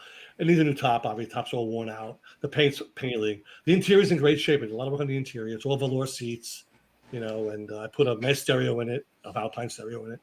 And it's all nice inside. It's outside needs work, and it needs a transmission because it's an old car with 179,000 miles on it. That's true. It's, yeah. It's, They it's wear all- out. The engine's Yeah. running. The engine still runs. Original, still running. I had to fix that too, but that took a lot. That was when I was younger. I could do it. I had to work on the cars. Back in 2007, I had to pretty much put the intake in it and do a lot of work on the engine to get it running. But it runs. It still starts. I start up every Oh, couple of weeks just to make sure it runs. That's Run it for a while, good. warm it up, and then I can't go anywhere. I got first gear and reverse. That's all I got. I can't really go very far. Oh no. It's like my car, it'll run and then I took But it it won't out. drive. Yeah, it'll still drive, but when I come back, I turn it off. I turned it off one day and I went to turn it back on because I had to go somewhere else and it wouldn't come back on. And then I was just afraid to take it anywhere else because I didn't want to get stranded and then have it not turn back on. So You got to I get a don't- mechanic to your. There are mechanics that come to your house. They ain't cheap, but they'll come to your house and fix your car. Yeah. I just gotta find I got a guy up the street here I can tow it to, and he would work on it. He did a lot of work Yeah. on it. The transmission is just a replacement. Okay. Rebuilt is $3,000 for a rebuild. I'll get a used one, maybe half that price. Okay. So that's what I'm thinking about, putting a transmission in it so I can drive the thing, put some tires on it, stuff like that. Little things. The big things are hard, are expensive.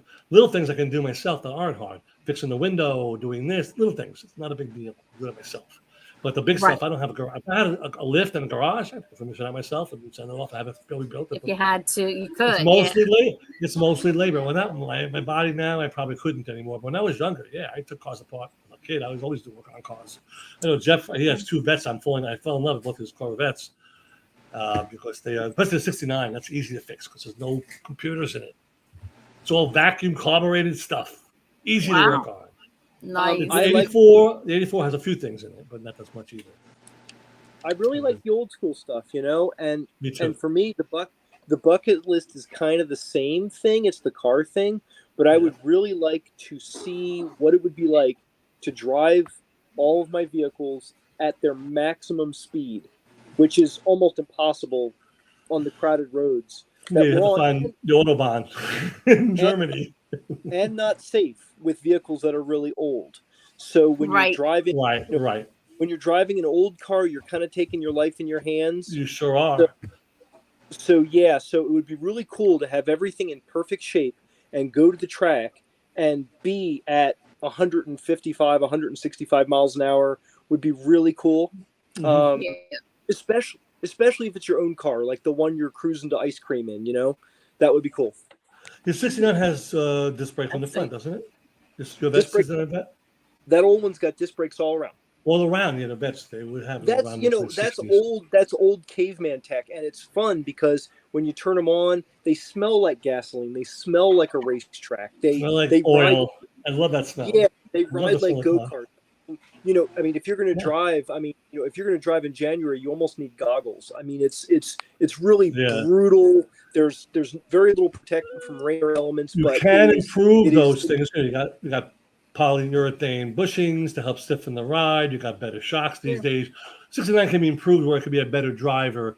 Again, at 150 miles an hour in a vet, you take your life in your hands. Oh Absolutely. my God, that's Because you make a terrible mistake. stuff. You Yeah. got steel, Heavy mostly duty. fiberglass, except for your steel cage around you, but that fiberglass collapses real easy at very high speed. I mean, I do want to stay alive more than I want to do that. So Right. therefore, But you Yeah. want it running so you can drive it around to get ice cream. My Cadillac, I take my granddaughter or my grandson in the Cadillac and drive around the corner. They'll never see a car Yeah. like that again their whole lives. Yeah. Never. Oh. those are Never.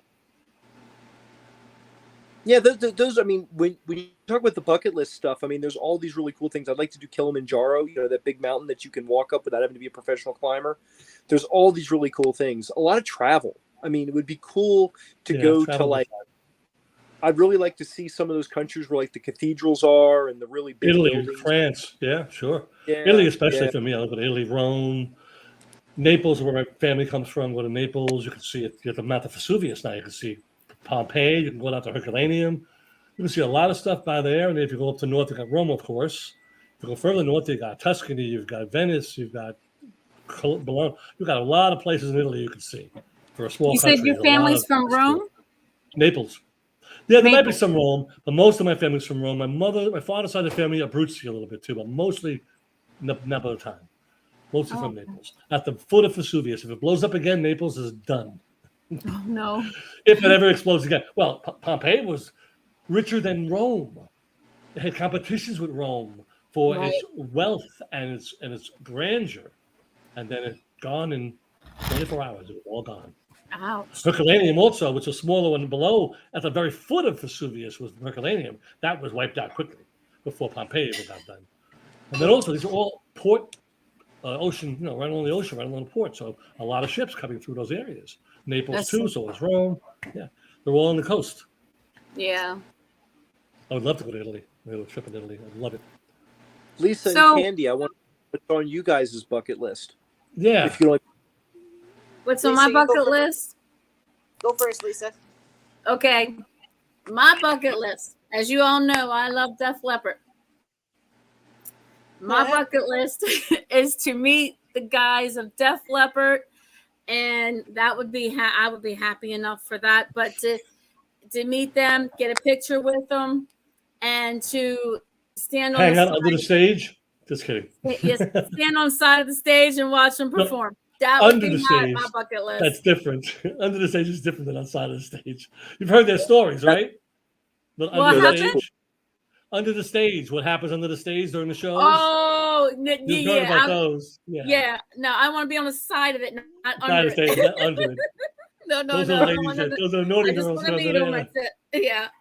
Those big breaks when they would stop and have the drummer play for a while. They were under the stage for what? Until the curtain would come up Oh, on the yeah, side. we know. They get Yeah, lucky under there. You're a We rock don't- star. So let's Yeah. forget. Maybe if we were like younger and they were single, and as I am single, that would be a thing to do younger, but not now. I just want to meet them. Yeah. Well, yeah, they would probably want to just meet you too. No offense, but Yeah.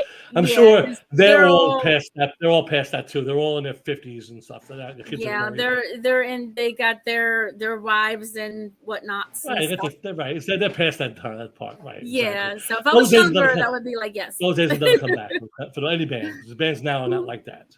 Right. They're not like that. Right. No rock bands out like that anymore. Yeah. Go ahead, Candy. Okay, so mine is kind of like out there, but you said bucket list, and this is definitely something that I would do if given the opportunity. If Elon Musk ever, became friends with me and was able to front like $50 million, I would take a trip on Blue Origin in a second. wow. Candy, do you remember back like about 20 years ago when the Russian government was really, really strapped for cash? They were offering rides on like all the MiGs and stuff, and it wasn't quite space, so it wasn't quite Blue Origin there, but yeah, you used to be able to get like a ride in MiG-25 and go up in the, what do they call them, the Vomit Comet and all those kind of. Yeah. So yeah, no, that is. I don't blame you there. That is cool. Very cool. That's I mean that's a once in a lifetime opportunity, right? You're not an astronaut, Sure. you don't get to go the hell up there. And I've always been fascinated by that stuff, right? Yeah. So I mean, if somebody ever, you know, give me an opportunity to do that, I would do it in a second. I would do I it totally love in a second. looking at the stars. Yeah, I mean, I'm used to be an amateur astronomer. I have a big telescope. Love looking at the stars. Going So up there is incredible to do that. So the other night when they crashed that space probe into that asteroid, like me and my daughter were watching, that was a Impact. big deal. Yeah. Super cool. Yeah. We did that once before too, a couple of years And ago I'm called also- Impact. Yeah, same I'm idea. also the person that would wake up at like 3-4 o'clock in the morning just to sight the space station. Yeah. You know, I've done Melissa that. showed me that one night because I'd heard, you know, you can see the space station. And then one night we're out on Melissa's back deck and she says, well, I got the app. Here it comes. And then boom, we looked up, went right over. Yeah, You could see it. It's big something enough. else. You could see it. It's something else. For that kind of stuff where she can like catch something really cool and opportunistically. Chloe. Yeah, catching the space station's cool. It's Yeah. Chloe. It is. Very much. Say hi to everybody. Hi, Chloe. She gonna blow kisses. Mwah. She blowing kisses. So cute. She's a And cutie. she gotta give me some kisses. Oh, of course. Mm. I love my dog. My dog. I love dogs. I got 2 pits. Aw. What kind of pets do you have? 2 pits. Oh, pits. Oh, pit bulls. Female and a How about- male. Oh. Oh, How about no. you, Jeff? The male is beautiful and he's powerful and he's a sweetheart, but he was not. Neither one of them were neutered or spayed, so we don't keep them together. Oh, I doesn't- see. She Oh, don't boy. like him very much, and she's like all the time, so we keep them apart. I It wish they're sounds not my like dogs. They're another my son-in-law's dogs. I wish they would get them spayed and neutered. They'd be better together, but you don't want to do Sounds that. like so. another couple we know of, Lisa. Oh, Chloe what's and that? Zippy. Chloe and Oh. Zippy. Oh, yeah. Zippy's always trying to play with Chloe, and she's not liking wanting none of that. You know, None of that. None of that. It's not fun for female dogs. It's very painful for female Yeah. dogs. It's like, leave me alone. That's Leave me alone. Yep, they don't like it. They don't like it. Yeah. The male dogs love it, but the female dogs do not want anything to do with it if they can help it. What an I mean, interesting obviously, breeders know how to conversation. do that. What's that? What an interesting conversation. Well, it's true. I know that because I know some breeders that male dogs knot up at the end, that inside them, and then they tear them and they pull out. So they're Jesus not, Christ. there's no fun in that for the female dogs. Breeders know how to do it so they don't get hurt so badly. They're breeding the dogs. I mean, they're breeding purebreds, whatever, poodles or whatever are they. Yeah, I mean, it's no fun for the female dogs. They're not having a good time ever. But Oh, wow. good time. So this is good. Right. Yeah. Different for humans than it is for dogs. And you know what? I'm kind of glad my camera's off right now.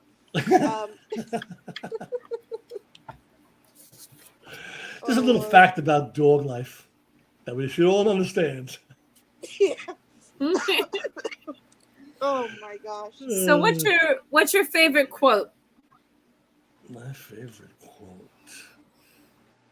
I got to think about that for a minute. It'll be a good one too. Okay. My favorite quote, I'll kind of bridge the gaps here. There's an old boxing legend that used to spar with Muhammad Ali. His name's Spider Jones. And he always says, believe to achieve. And I find that to be very, very true. I love it. I love it, Candy. Yeah. Believe in the what? Believe to achieve. Oh, I like that. Yeah. Believe to achieve. Yeah. My favorite quote right now is from Ayn Rand in a book called The Fountainhead. And the quote is, it's not who's going to let me, it's who's going to stop me. Ooh. I like that. That's awesome. She was tough. Rand was tough. Oh, yeah. Smart. Smart too. Good Hang on writer. a second. I'm trying to find I have a lot of quotes here. Let me just find the one I want to tell you. Let's see. Well, There's another one, and the name escapes me, but it's in a famous song. It's like, "Don't worry, be happy." That's another one that I like. Don't That's worry, a good be one. happy. Mine is I love what I do and I do what I love, and that is promoting music. That's a good one. That's what I love. Yes. And also the other one I have is support music, music in the making, music everywhere. I love it. That's Thank wonderful. One of my favorite quotes. I was telling you about this songwriter I worked with a long time ago named Jay Peterson, and he's such a tremendous lyricist. Several of his quotes are stuck in my heart. One of them I like the most is maybe you can't be the same, but you can lace up and get back in the game. Wow. He had these amazing lyrics he would come up with. I can go on and on with them, but that's sort of like that one I love. That's really cool. I like that too. I'm going to get you a little spiritual here for you. Okay. Yeah. Our Lord said, if your trust is great, then my generosity will be without limit. Awesome. Oh, I like it. love it. Love it. Here we go. I love it. Shows You're some so love. good. You're so good at making that heart piece. I can't do that. Yeah, I can't No. do it either because my arms are hurting me from Make a COVID. C and make a C and zoop, put them together. Yeah, There you Mel go. can do that. Spider. Spider. Like the spider. Mm. I do the crawl. Not the crawl, the crawl. The crawl. Remember to get smart? Remember to get smart? It's the crawl, not the crawl. The crawl. Well, is there So anything that you go ahead, Candy? No, I was just going to continue on with another fun question since we are almost in October. Ooh. My birth month. Halloween is a year-long thing for me. Like, I really don't care what day of the year it is. Me If you too. put a horror movie on, I will watch it. If you give me some Halloween decor, I will decorate. I really don't care what time of year it is. But that being said, we're almost in October. Are you guys like horror movie fans, or do you guys like, enjoy the Halloween season?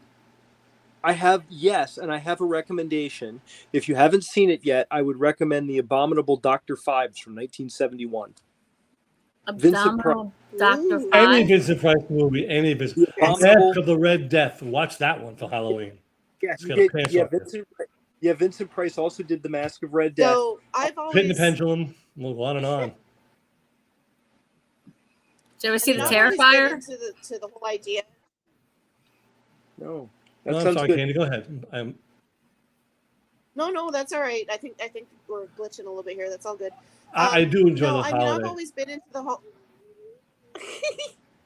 I've always been into the Halloween season. More so recently, my best friend Jay, I hope he's watching. Kind of rekindled my love for it. And he was telling me about this one movie that he saw like way back in the day. The only movie that ever scared. Yeah, the only movie that ever scared the shit out of him. And the only movie that I ever had nightmares on, Lair of the White Worm. Have you guys ever seen that one? I've heard of it. Cool. I might have. They have that. Little Remember? I Wat- don't know. Pardon Lair of my the White French, but it's the most fucked up thing I think I've ever seen in my life. That's not I'm French. pretty. That's I'm not French. pretty, Coquet is French. Fuck is I mean, not I'm French. pretty Coquet. resilient. when it- I'm pretty resilient when it comes to something scary. If I see it in a movie or whatever, it's like, oh, it's just a movie. But I remember watching this movie, and I swear to God, I had nightmares that night. The only thing I'll tell you is that this movie has a lot of phallic imagery, and it has a lot of succubuses and all that. It was just Incubus, weird. succubus, yeah. It was Yeah. weird. I mean, really, you can't Suspiria go was like wrong that. Suspiria with this. back in the 70s. That movie was kind of like that. Well, witchcraft kind of stuff. Let's see. And- Now, I think there's Go ahead. actually a movie. Let's see. There's actually a movie about a succubus taking down. What's it called? The name escapes me. But there are all these great movies from the 1970s that really great movies. I feel like the best horror movies were like between 72 and about 82. Any of the ish. classic, the classic Universal ones are fun, like Frankenstein and Dracula and The Meetings. Those are all kind of fun. Scary ones, any Christopher Lee Dracula movie is very good for horror. For Halloween. Love it. Because he's a demon. He's really, and he likes women's, he's always like at their boobs all the time. Very much seductive, evil creature. Yeah. And Any unlike Christmas- unlike Bela Lugosi, which is more of that count kind of thing, that royalty kind of thing. Oh, definitely. Right. Now, when you talk about sort of on the lighter side of the Halloween genre, I've always been a big fan of the Rocky Horror Picture Show. As a matter of course, fact, classic. I have, and this was a gift from my dad, I have the 15th anniversary movie poster in my living room right now. I'm looking at it Cool. as we speak. It's, Have you been to the movies and watched it live? I have never gone in person to see it, and I'm not sure I want Sit to. in the back. Don't sit in the Yeah. front. You get the rice, you get the water, you get the cards, you get everything thrown at you. So you want Yeah, to make sure you sit exactly. in the back. And one of us who went to see it many, many years ago are on the we're at the back wall watching everybody get hit with cards and Yeah, water there's pistols also there's also an initiation if you're a first timer at Right, a Rocky exactly. Horror screening. you get everything. Yeah, it's the initiation. It was Oh, Let's my do the Lord. time warp again. Let's do the time warp again. Great movie. A lot of fun. Yeah, great. Tim Curry was masterful in that. Tim Curry was great in the movie Legend. He was the devil with Tom Cruise. Oh my. Ever heard with the unicorns? The Legend. Good movie. Good movie. Not so much a horror movie, but very much that mythical situation that unicorns were sacred. Just like in Harry Potter when he had to drink the blood of the unicorn to stay alive. Voldemort. Yeah. Same idea, but better. It was a better idea. Had the elves with the elderberry wine, the whole spiel. I loved it. So much fun. So much And fun. I And think Jim if I ever had Curry an was really good with the opportunity big to- horns. He looks really cool. Yeah. You can't do that. I would very much love an opportunity to meet Tim Curry, shake his hand, and just he's an That would be absolute- cool. Yeah. Here's a an great movie to absolute watch. legend. The Ninth Gate with Johnny Depp. My mom's just chiming in. She's texting me. She says Ouija scared the shit out of me. Ouija boards are Really? dangerous. Don't mess with Ouija boards. Don't mess with them. Don't have one. Don't play with one. You are inviting issues. Do not do it. Well, there's a certain way you have to approach it if you don't want the bad shit to happen. I And, know. well, I'm a Catholic, and I'm a deep Catholic, and I'm telling you, based on Christian belief, anything like that, any which kind of witchcraft you get involved with, is not good for your soul. Gotcha. That's all. I don't push on anybody. I just warn you. That stuff could invite. I mean, I knew a very good friend of mine named J.D. Owens, old guitar player friend of mine, whose wife or previous wife was a Wiccan. She lived over in Moonridge, over in Baltimore, not far from there. And they had the whole thing, the tree, the altar. They did some scary stuff. I was creeped out many times over there and said, I'm getting the heck out of here. Because they come out with the stuff and they're like, I'm not hanging around this. Because you are inviting things that you don't realize you're inviting. You know what I think? World. You know what I think the scariest moment in any movie for me personally, it's going to sound silly, Pee-wee's Big Adventure, 1985, when they're riding in the truck and they say, tell him Large Marge said it, and she gets all, blah, blah, blah. That's scary as shit. Pee-wee. Oh Yeah. wow. Yeah. Yeah, Halloween's a lot of fun if you take it with that atmosphere of fun, because after Halloween, it's All Saints Day and then All Souls Day. So it's always pretty much counteracting what the I guess, what's the word I'm looking for? Not evil, but macabre. The macabre of Halloween against the Catholic Church believing in All Saints Day, the next day of the first. My father died on Halloween. I was in the house when he passed away. Oh. Halloween morning. My daughter was 3 months old. Aw. And he went to watch baby, had a major heart attack, and he was gone. But you got to believe, okay, Halloween, that didn't make a difference to him. The next day was All Souls Day, November 1st. And then the whole month of November is all about praying for the dead, praying for souls in purgatory, praying for souls in heaven. So it does kind of counteract the macabre of that ancient ritual that we're not scared of dying. So we can put on the mask of death and we can dance and play around. But Ouija boards and that kind of witchcraft and fortune telling and tarot cards, NG. And I've been involved with those. I met as a kid, but never. Yeah, I mean, wow. But yeah, I had card readings done, and then I had whether it be tarot or regular cards and Ouija boards. Of course, we had kids with Ouija boards. Always played with Ouija boards. They were a toy to us, but it really is not a toy. People have used them. These people, these wicked people. This woman did crystals, and she did, spells. I creeped out big time. I just felt it. I'm like, oh, I got to get out of here. Something here isn't right. And I love JD. He's like a brother to me. and he let it go because he didn't bother him. He wasn't much of a Christian or a Catholic, and that's okay too. It's up to him. But I said, I can't be around this. And he understood. And his brother's a pastor. I even told him, Chris, what's going on? You can invite either way. No, you can't invite either way. If you're doing what they're doing, you're inviting the other way. Because angels are always with us. You have your own guardian angel right on your shoulder right now. But as for demons, those can be brought into your life and cause problems in your life if you invite them in. Keep them away. That's my own personal thing. That's something to do with it. Yeah, I mean, to each their own. Like it's an idea that's not for everybody, right? I mean, there's people out there that believe in it. There's people that don't. There's other people. No. I know a few people. I'll keep their names out of this, but there's a few people I know very well that kind of they're into the whole idea of Ouija boards and stuff, and they're smart about it. They don't play with them, but they're interested in the history of it. The idea of it. Mm-hmm. And I mean, everybody enjoys these things differently, and to each their own. It's not for everybody. Well said. Ouija means we in French, Jew. So it's really you and I is what really the word means. You and some other person, you and some other entity. I thought for yes, but I could be wrong. We means yes. In French. That's true. We. Ouija. Mm-hmm. Ouija. There you go. So tell us what's next. Now I'm all creeped out. I'm just kidding. But I do love Halloween. I do love Halloween. It's a lot of fun. So tell everybody what's next for you guys. What's on your bucket list, musically for the rest of the year? What can we expect from you guys? We've got 4 more dates this year, 2 in November and 2 in December. October was out because our drummer has another band he plays with, which is fine. And they're playing a few shows over at McAvoy's.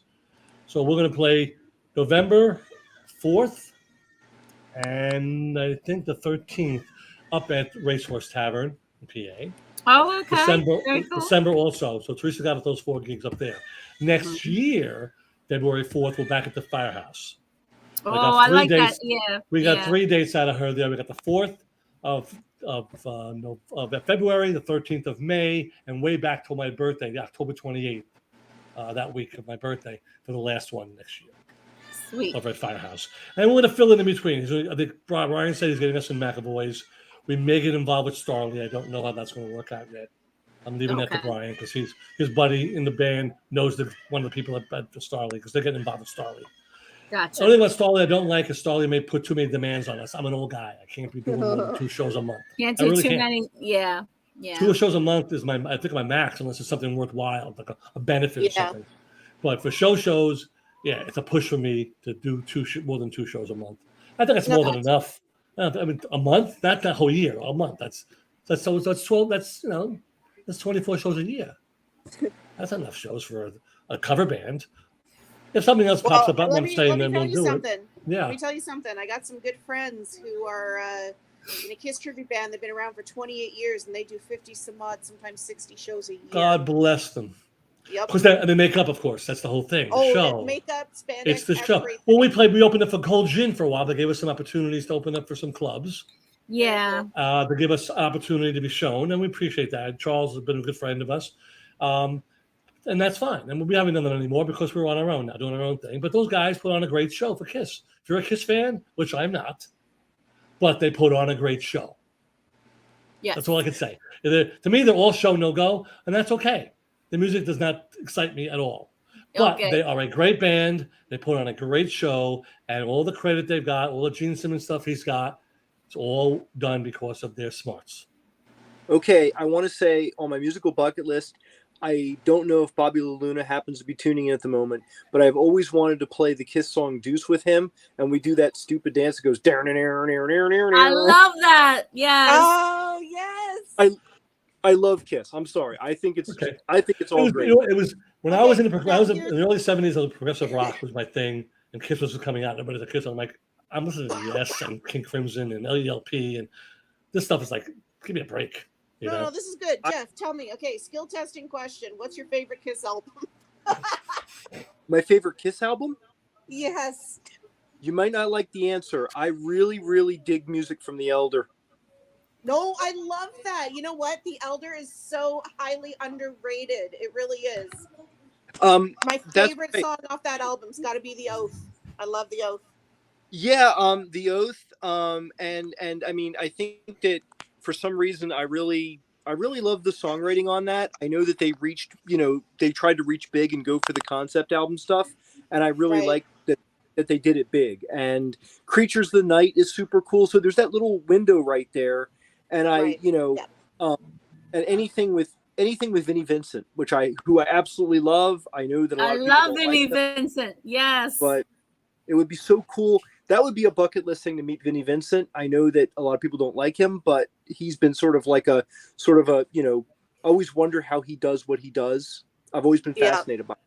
Well, I got a story to go with Vinny, which I'll explain off the air. It's not for public consumption, but you'll see. Well, my favorite is Babe. My favorite song is Babe. Nice. Isn't that Styx? No, Babe, I hear you calling, but I guess No, that's Well, Beth. Oh, it's Beth. Whatever, Babe, Beth. I Babe, told you, Babe I don't know. Styx. I'm not meant to kiss that much. Oh, actually, Babe from Styx is pretty good too. But Beth, I'm sorry. You're right. Beth, that's the song. That's okay. It don't Patrick. matter. Yeah, I'm making a joke. A bad Patrick, you're joke. cut off, my friend. You're cut off. Oh, No more for you. no more for me. No more for you. Just No more. kidding. No kiss for you. 3 months. So we're coming up to almost 2 hours here. Wow, guys. Woo! Now, this is another question that Lisa usually asks, and I'm going to sort of take this one for her, I'll go for it. if Yeah. you don't mind. No, I don't So, mind. what advice would you give to musicians that want to pursue a solo career, or they want to do what you guys are doing? What advice would you give them? Don't give up. Keep trying, keep looking, find the people you work well with that have your equal talent level. And that works the best. It's not easy to do. I'm not saying it is, but if you're a talented person, you will find talented people. Mhm. Just ask people to come in and start jamming with them, and you'll feel it out. Is he as good as Right. me? Am I at the same level as him? Sometimes they're better than you, and like that could raise you up. Right. So I prefer having guys at high talent level. So it makes me work harder to get better because I want to be at that level with them. I don't want to be below their level. I think the band is very well at this point, equally balanced. But Awesome. that takes time, and just don't give up. Keep playing music, keep doing music. If you love it that much, keep doing it. Even if you're by yourself, play the guitar, learn to write songs, go to coffee houses, play coffee. Just don't give up. Absolutely. Yeah, that's really good advice. And final thing from me before I steer it back to my beautiful co-host over there. Where can you guys be found? Do you guys have a website or social media that you'd like to share? Facebook is the best place to be. Facebook, Madhouse, and Owsley Tribute is where all our stuff is. Our videos, our audio, anything I post for events coming up for us or these kind of things, all on Facebook. I don't have a lot of time to go through Instagram and Twitter. It's going to be one place, and that's the place we do it in. Our own website it didn't matter.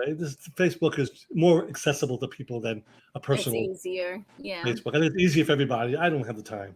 It's just easy for me to do Facebook, and it's got a large pop. I've got 600 people following us right now. I'm trying to get to 666 and have a celebration about that. Even though Oh, but Lord. it's Black Sabbath. I'm at 625 or something now. So at 666, we'll have a little fun. There you go. Yes, and here's mine. So, all right. Well, before I steer it back to my There you go. co-host, it's been such a pleasure talking to you guys. It's so nice meeting you.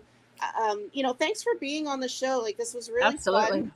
Oh, we had fun. I gotta tell you, I've been having a really lousy day up until now. Like, this is great. All the laughs. You guys are awesome. Just keep on doing what you're doing. Yay! Thank you, Candy. Hugs, Great. hugs, hugs, hugs. Wonderful. Nice meeting you, Candy.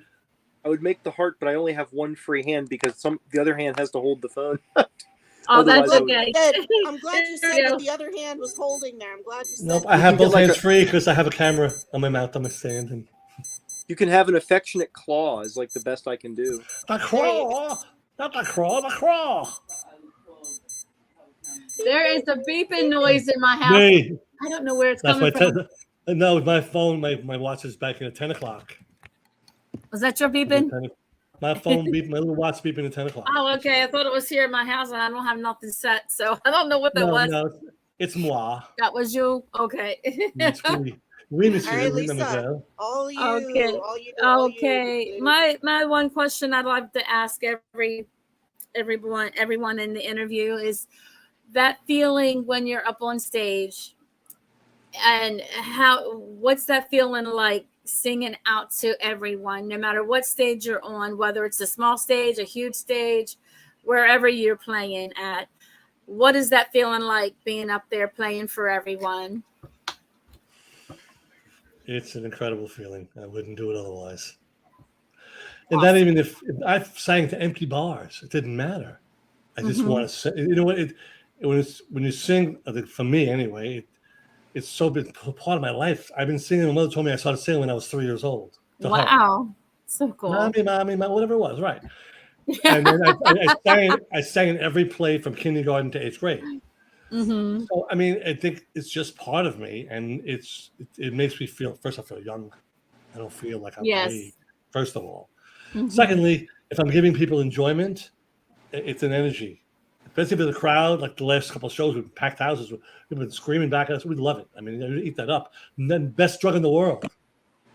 Best drug in the world is to do your thing and people enjoy what you do and say, bravo, you did a good job. And you say, thank you.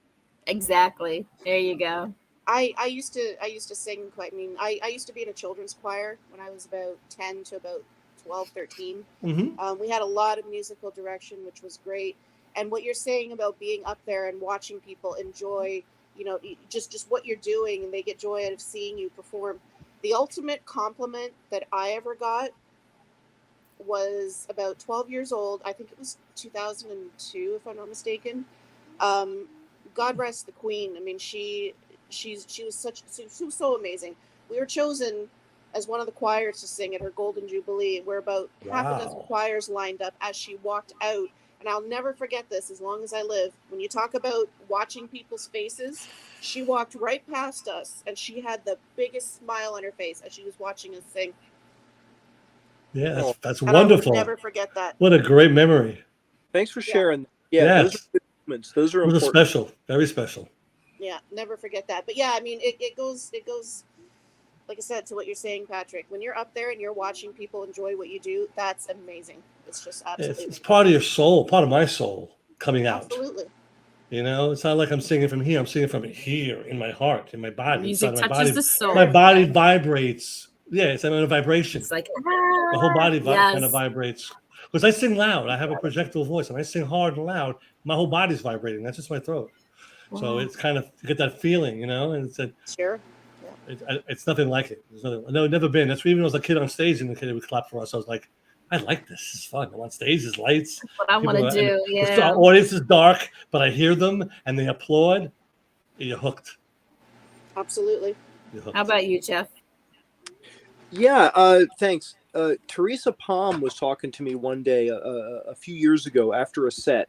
I was doing a Dying Breed band gig, and it was after the set. We were in Pennsylvania, and I were talking, and she just said something like, "Wouldn't it be great if we could stay here and not have to go back to our real lives?" Something like that. And I said, Teresa, this is real. This is it would be good if we could be here more. Absolutely, but that moment where the audience joins the band, and he's doing the exact same thing. I don't know exactly what to call that or where it comes from, but there's a single vibe and everybody's on. It's like almost like surfing a little bit, and it's a good thing. It's zen-y, Yeah. Love it. Very much. It touches your heart. It touches your soul. And the energy, they're giving you the energy back, and it's a whole big hug of feelings. Well, Lisa, let me ask you, how do you feel when you're watching this happen? I feel super psyched and super energized, and I want to be in the front row. That's why I call our business Front Row Promotions, because that's the only way to see a show is in the front row. So whenever I go out, I'm in the front row, and I have to be right up there and enjoying it and feeling the beat, feeling the whole the guitar, the singing, the the beat of the drums, the bass, all of it. I've got to feel it right there while I'm in the front row. Yes, absolutely. And Yeah. for me, it's the same. When you're out in the audience watching your favorite bands. I'll tell you, most recently, I saw Ghost a couple weeks ago. I don't know if you guys are familiar with Ghost. Yeah. Yep. Ghost is one of my favorite, if not my favorite band ever. And Ghost is one of those bands. It's more than just music. It's more than just a band to me. They're the reason that I survived and was able to cope with depression a number of years ago. And so, I was able to meet the singer. I was able to hang out with a couple of the band members a couple weeks ago. And during the show, they were, playing all the old classics that I started listening to when I was going through all this shit. And I still am to a degree. It's just a matter of how I'm coping with it. But that's neither here nor there. But they're playing all these songs, and I'm just standing there, and I'm crying. It moved me so much. They're up there playing this music that literally saved my soul. And I was just, oh my God, I was in total awe, I got to check those guys out. Never heard of them. No, that's a big deal, and those are the moments that make your life, really. So I'm really glad that you told us that. Oh, thanks. I appreciate that. That's really good. I'm happy it helped you. Whatever helps you is important. Whatever makes you feel better, whatever reaches you is important. And let's be honest. Ghost is a band where you've got all the band members. I think, what are they called? Nameless ghouls, right? Well, not so much nameless anymore. They took their masks off, and everybody knows who they are now. Oh, okay. But, yeah. That type of thing, the Kiss kind of thing with a mask. Okay. Yeah. Slipknot, that kind of thing. Yep. Yeah. I think that they're, I think that their act and their songwriting is brilliant stuff. And it's there's been like multiple Papa Emerituses, right? Same guy. Brilliant. Real smart. So yeah, I no, and that stuff comes across my Pandora feed. So and when that comes on, I do not push the skip button. I leave the Ghost stuff on because it's good. Now, what's your favorite Ghost song, Jeff? Tell me. There's a song, and I don't remember its name, but the end of the song struck me because it's something like, "And I will always be with you, even when you're dead and gone," or something like that. Oh, call me, Little Sunshine. Yes, Little Sunshine. Perfect song. You will never ever be alone. Oh my God, that song! I cried when they played that one too. Yes, absolutely. And that was always interesting to me because I really like their production values, but that one to me used every musical device in the book to make this big, giant, huge arena orchestral thing, and it's a perfect song. So the problem with Pandora and Spotify is these songs pass by and you don't get a chance to learn their names like the way you do when you read them off the album. Yeah. But yeah, good stuff. They keep showing up on a couple of my channels. You know what? Hit me up at some point, Jeffrey, because there's some stuff that I want to show you, some footage, some pictures and stuff from the shows that I've been to. That would be great. Yeah, absolutely. Lisa, back to you. Okay. Is there anything that you guys want to share or talk about? I think we got all the questions in. Yeah. Only the talk. You guys have a great show. You ask good questions. You guys are doing this. You're doing this because you love it. Absolutely. My heart. Okay, so yes. Hang on a second. Before we go off the air, Patrick, tell me about your grandbabies over there, please. They sound so adorable. My 4-year-old Dominic is going to be a lawyer because he argues everything. And you hear my little one, my little Luna. She's 6 weeks old today. Oh, happy birthday! My little angel. She's a little angel from heaven. Oh, my daughter lost my grandson last year. I'm so sorry. So this is a rainbow baby, and I did a lot of praying about it, and I got the word that don't worry, she'll be perfect. And God is always true to His word. She's perfect. Oh, bless her. That's so adorable. Yeah. She's a doll. Oh, she's adorable. She's a cute little thing. Yeah, I can't wait she goes up a little bit more. I pray for a longer life that I can at least see them in their teenage years. And I don't know when, like only God knows when, but the longer I'm here, before I see of them. There you go. The older bit, and I'll be able to enjoy them in their teen years. Hopefully, I'm old enough to do that. I can be around that long. Not up to me, but I'm certainly. Well, there she is. Oh, She's got her. yeah. She was eating 2 ounces of feeding in the NICU when she was born. This kid likes to eat. That's the Italian in her. She likes to eat. Mange. This kid likes to mange. Right there, Patrick? Is she right there? She's behind me somewhere. My wife's got her or my daughter's got her in the other room. Okay. Yeah. Dominic runs around, but if I'm in here on something, he won't bother me. But he'll come around and say, Grandpa, fix this. I'm the fix this guy. My toy don't work. All right, let's see. The batteries are dead. The batteries are dead. Put batteries in it. Or if it's broken, I try to fix it. And that's Mr. fine. Fix-It guy. Yes. Oh, but he's into, I mean, he look around me. He plays on the keyboard. He plays the guitar a little bit. I want to get him exposed to this stuff so that when he's old enough, maybe Jeff will even get lessons, who knows, to start learning to play. He's only 4, so his attention span is long enough for me to even teach him what I know, which is basic stuff, like the names of the strings and the basic chords. But when he's old enough, I've got his little guitar for him. I got a 3/4 guitar. I got a slightly larger guitar for him, and then I got all these. Oh, see, he's set. One day, these are all going to be yours. Everything in here is yours. There you go. So sooner or later, so that's a good thing that he's exposed to this stuff. Because when I was a kid, all I was exposed to was music on radio or stereo or the drum set sitting on the shelf I couldn't play. But this is different. In this room, it's all keyboards. And Jeff's been here a few times. There's guitars all over the place.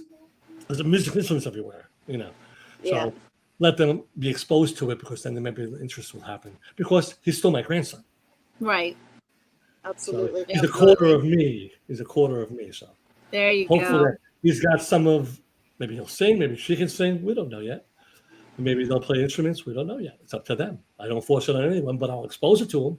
I'll let him try it out. But he loves to run around and shake his leg like Elvis. He's never seen Elvis. But yeah, he walks around with the car and he'll shake his leg and he'll jump around. And we have it's a riot. It's a riot. It's a riot. So sweet. Yeah, it is fun when he does that. He gets into the rock and roll thing. But now he's interested in toys and dinosaurs. His big thing is dinosaurs. He loves dinosaurs. Got to take him to the Smithsonian. Got to show him the bones. He loves all the dinosaur movies, all the cartoon dinosaur movies. Jurassic Park. He only likes Jurassic Park when a dinosaur shows up. Otherwise, the storyline he can't less about. But once T-Rex. Oh, he knows all the names. Tyrannosaurus Rex. If I don't know the name, I'll tell him. This is a Spinosaurus. This is a Dilophosaurus. And he remembers those. But he knows all the big ones, like I knew when I was a kid. Tyrannosaurus Rex, Triceratops, Allosauruses, those kind of things. Right. But he loves them. He's got hundreds of them. He plays in the tub with them. He just loves dinosaurs. Everything's dinosaurs for him now. Now, and also he loves Spider-Man. Now it's a Spider-Man thing. So it's Spider-Man and dinosaurs. So, but that's normal. He's 4 years old. It's a pleasure having them here with me. That's awesome. Yes. Family is everything. I think that's a very sweet thing. Mm-hmm. Jeffrey, what's Mel's favorite hard rock song? I know you said she likes the hard rock. She does. Let's see. This is going to be really weird. So she, for whatever reason, in the last couple of years, she seems to have really glommed on to Megadeth's Say no Tornado. more, man. Say no more. Tornado. I like Megadeth. I like Megadeth. Wow. She really likes Tornado of Souls.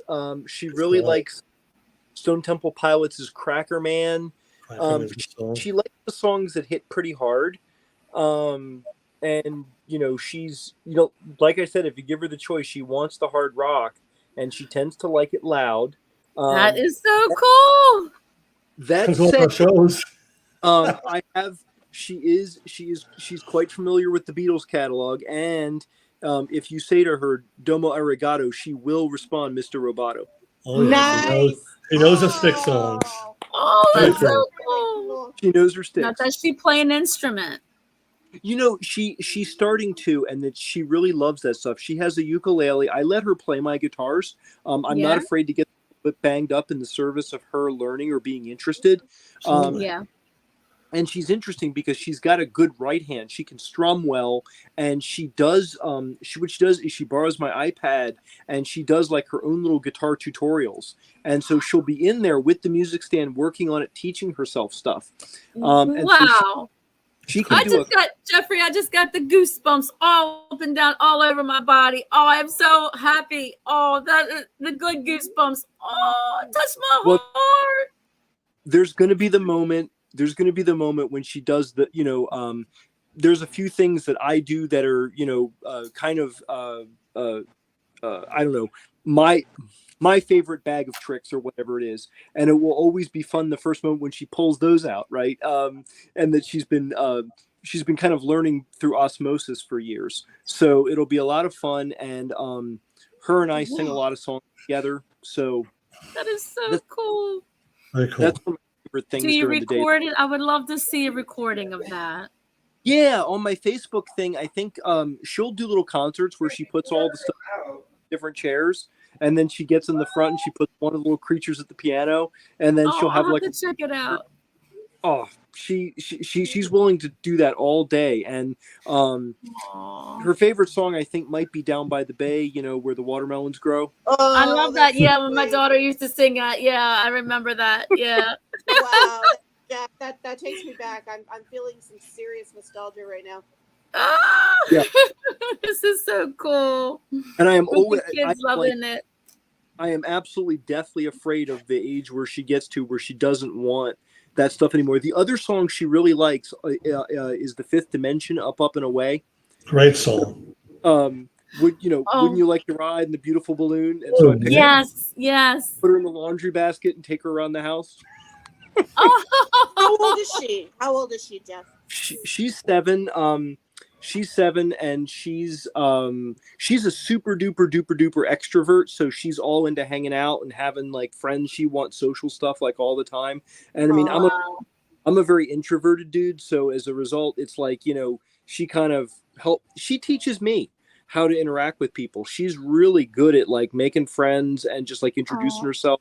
She's a natural when it comes to just being social. So yeah, she's gonna be a party animal, and that worries me just a little. Yeah, just a little twinge there. Yeah. Oh, yeah. But just This should be a great rock star. Be a great rock star. Follow. What But happened? Should be a great rock star. I said. The first concert she ever went to was Stanstock over in Baltimore. Okay. Yeah. And my wife Michelle kitted her out with her little set of Baby Bear head isolation phones, and she came and heard all the big band. She loved it, so that's like a big deal. And although the scariest thing I've heard come out of her this year is I think I was doing a gig back in June or something with Pat and everybody, and she said, "Mommy, I want to go to the bar. That's where Daddy's going." I'm like, well, Oh no! This is why I want to play an outside show, so my grandson can come out and see us, and your daughter can come out and see us. You can't come into the bars, but if we ever get an outdoor gig in the summertime, I'm there. I don't care if I get them paid. Exactly. There you go. Family unit out there, a stand stock or something like that. Yes. Just to have the kids come out and say, "Grandpa's on stage singing," or "Dad's up there rocking and rolling." Yeah. I'll never forget. They'll never forget it. Absolutely. I was doing a Dying Breed Band gig about 3 years ago, and Mel came to the show. It was Frederick Road Fridays, Bill's Music House. It was in Catonsville, and I remember Mel came up onto what was the stage-ish thing, and she came up, and I'm sitting there holding her, and I'm going, how am I going to play the song and hug her at the same time? And I just had to make up a way right there. So, Mel's allowed to come on and hang out. Yeah, absolutely. Does she still bring her stuffed animals there and put them? She sends them every time. Back in the day, she used to design a stuffed animal that was for each band member, and they were required to be distributed to the group, and then they'd be collected. And then of course, she loved that little Hello Kitty you got her, and she's got that's her entire room is stuffed to the hilt with unicorns and creatures and things. That's so sweet. Great. It's great fun, man. I mean, we did that's some of the best times of my life is just sharing stuff like that with her. And she won't forget it. She'll never forget it. Yes. Oh, so Those sweet. I'm gonna have to go memories on your last a page lifetime. and watch these videos. Watch Yeah, the we'll show. have to I'll put have a to- fresh. Say it again. We'll have to put a fresh one up. I think that I got to get her to do the basic chords so she can do Down by the Bay by herself without me accompanying her. So Oh, that might be the next level. So we'll see. awesome. I can't wait to see it. Oh, give her a big hug for me. I will. I will. I've showed her your picture before because I'm like, this is the person that's giving you this cool stuff. Oh, You know, and to me, it's really important that she knows that there are people out there that are kind and are are good. yes. There's Yes. also bad people. There's only a few of them, thankfully. Right. Right. Yeah. Oh, That's so my sweet. sister for you. That's my sister. Yep. Big heart.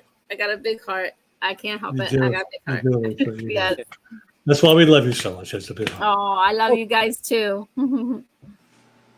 Thank you so much for coming on the front row. We really enjoyed our time here with you.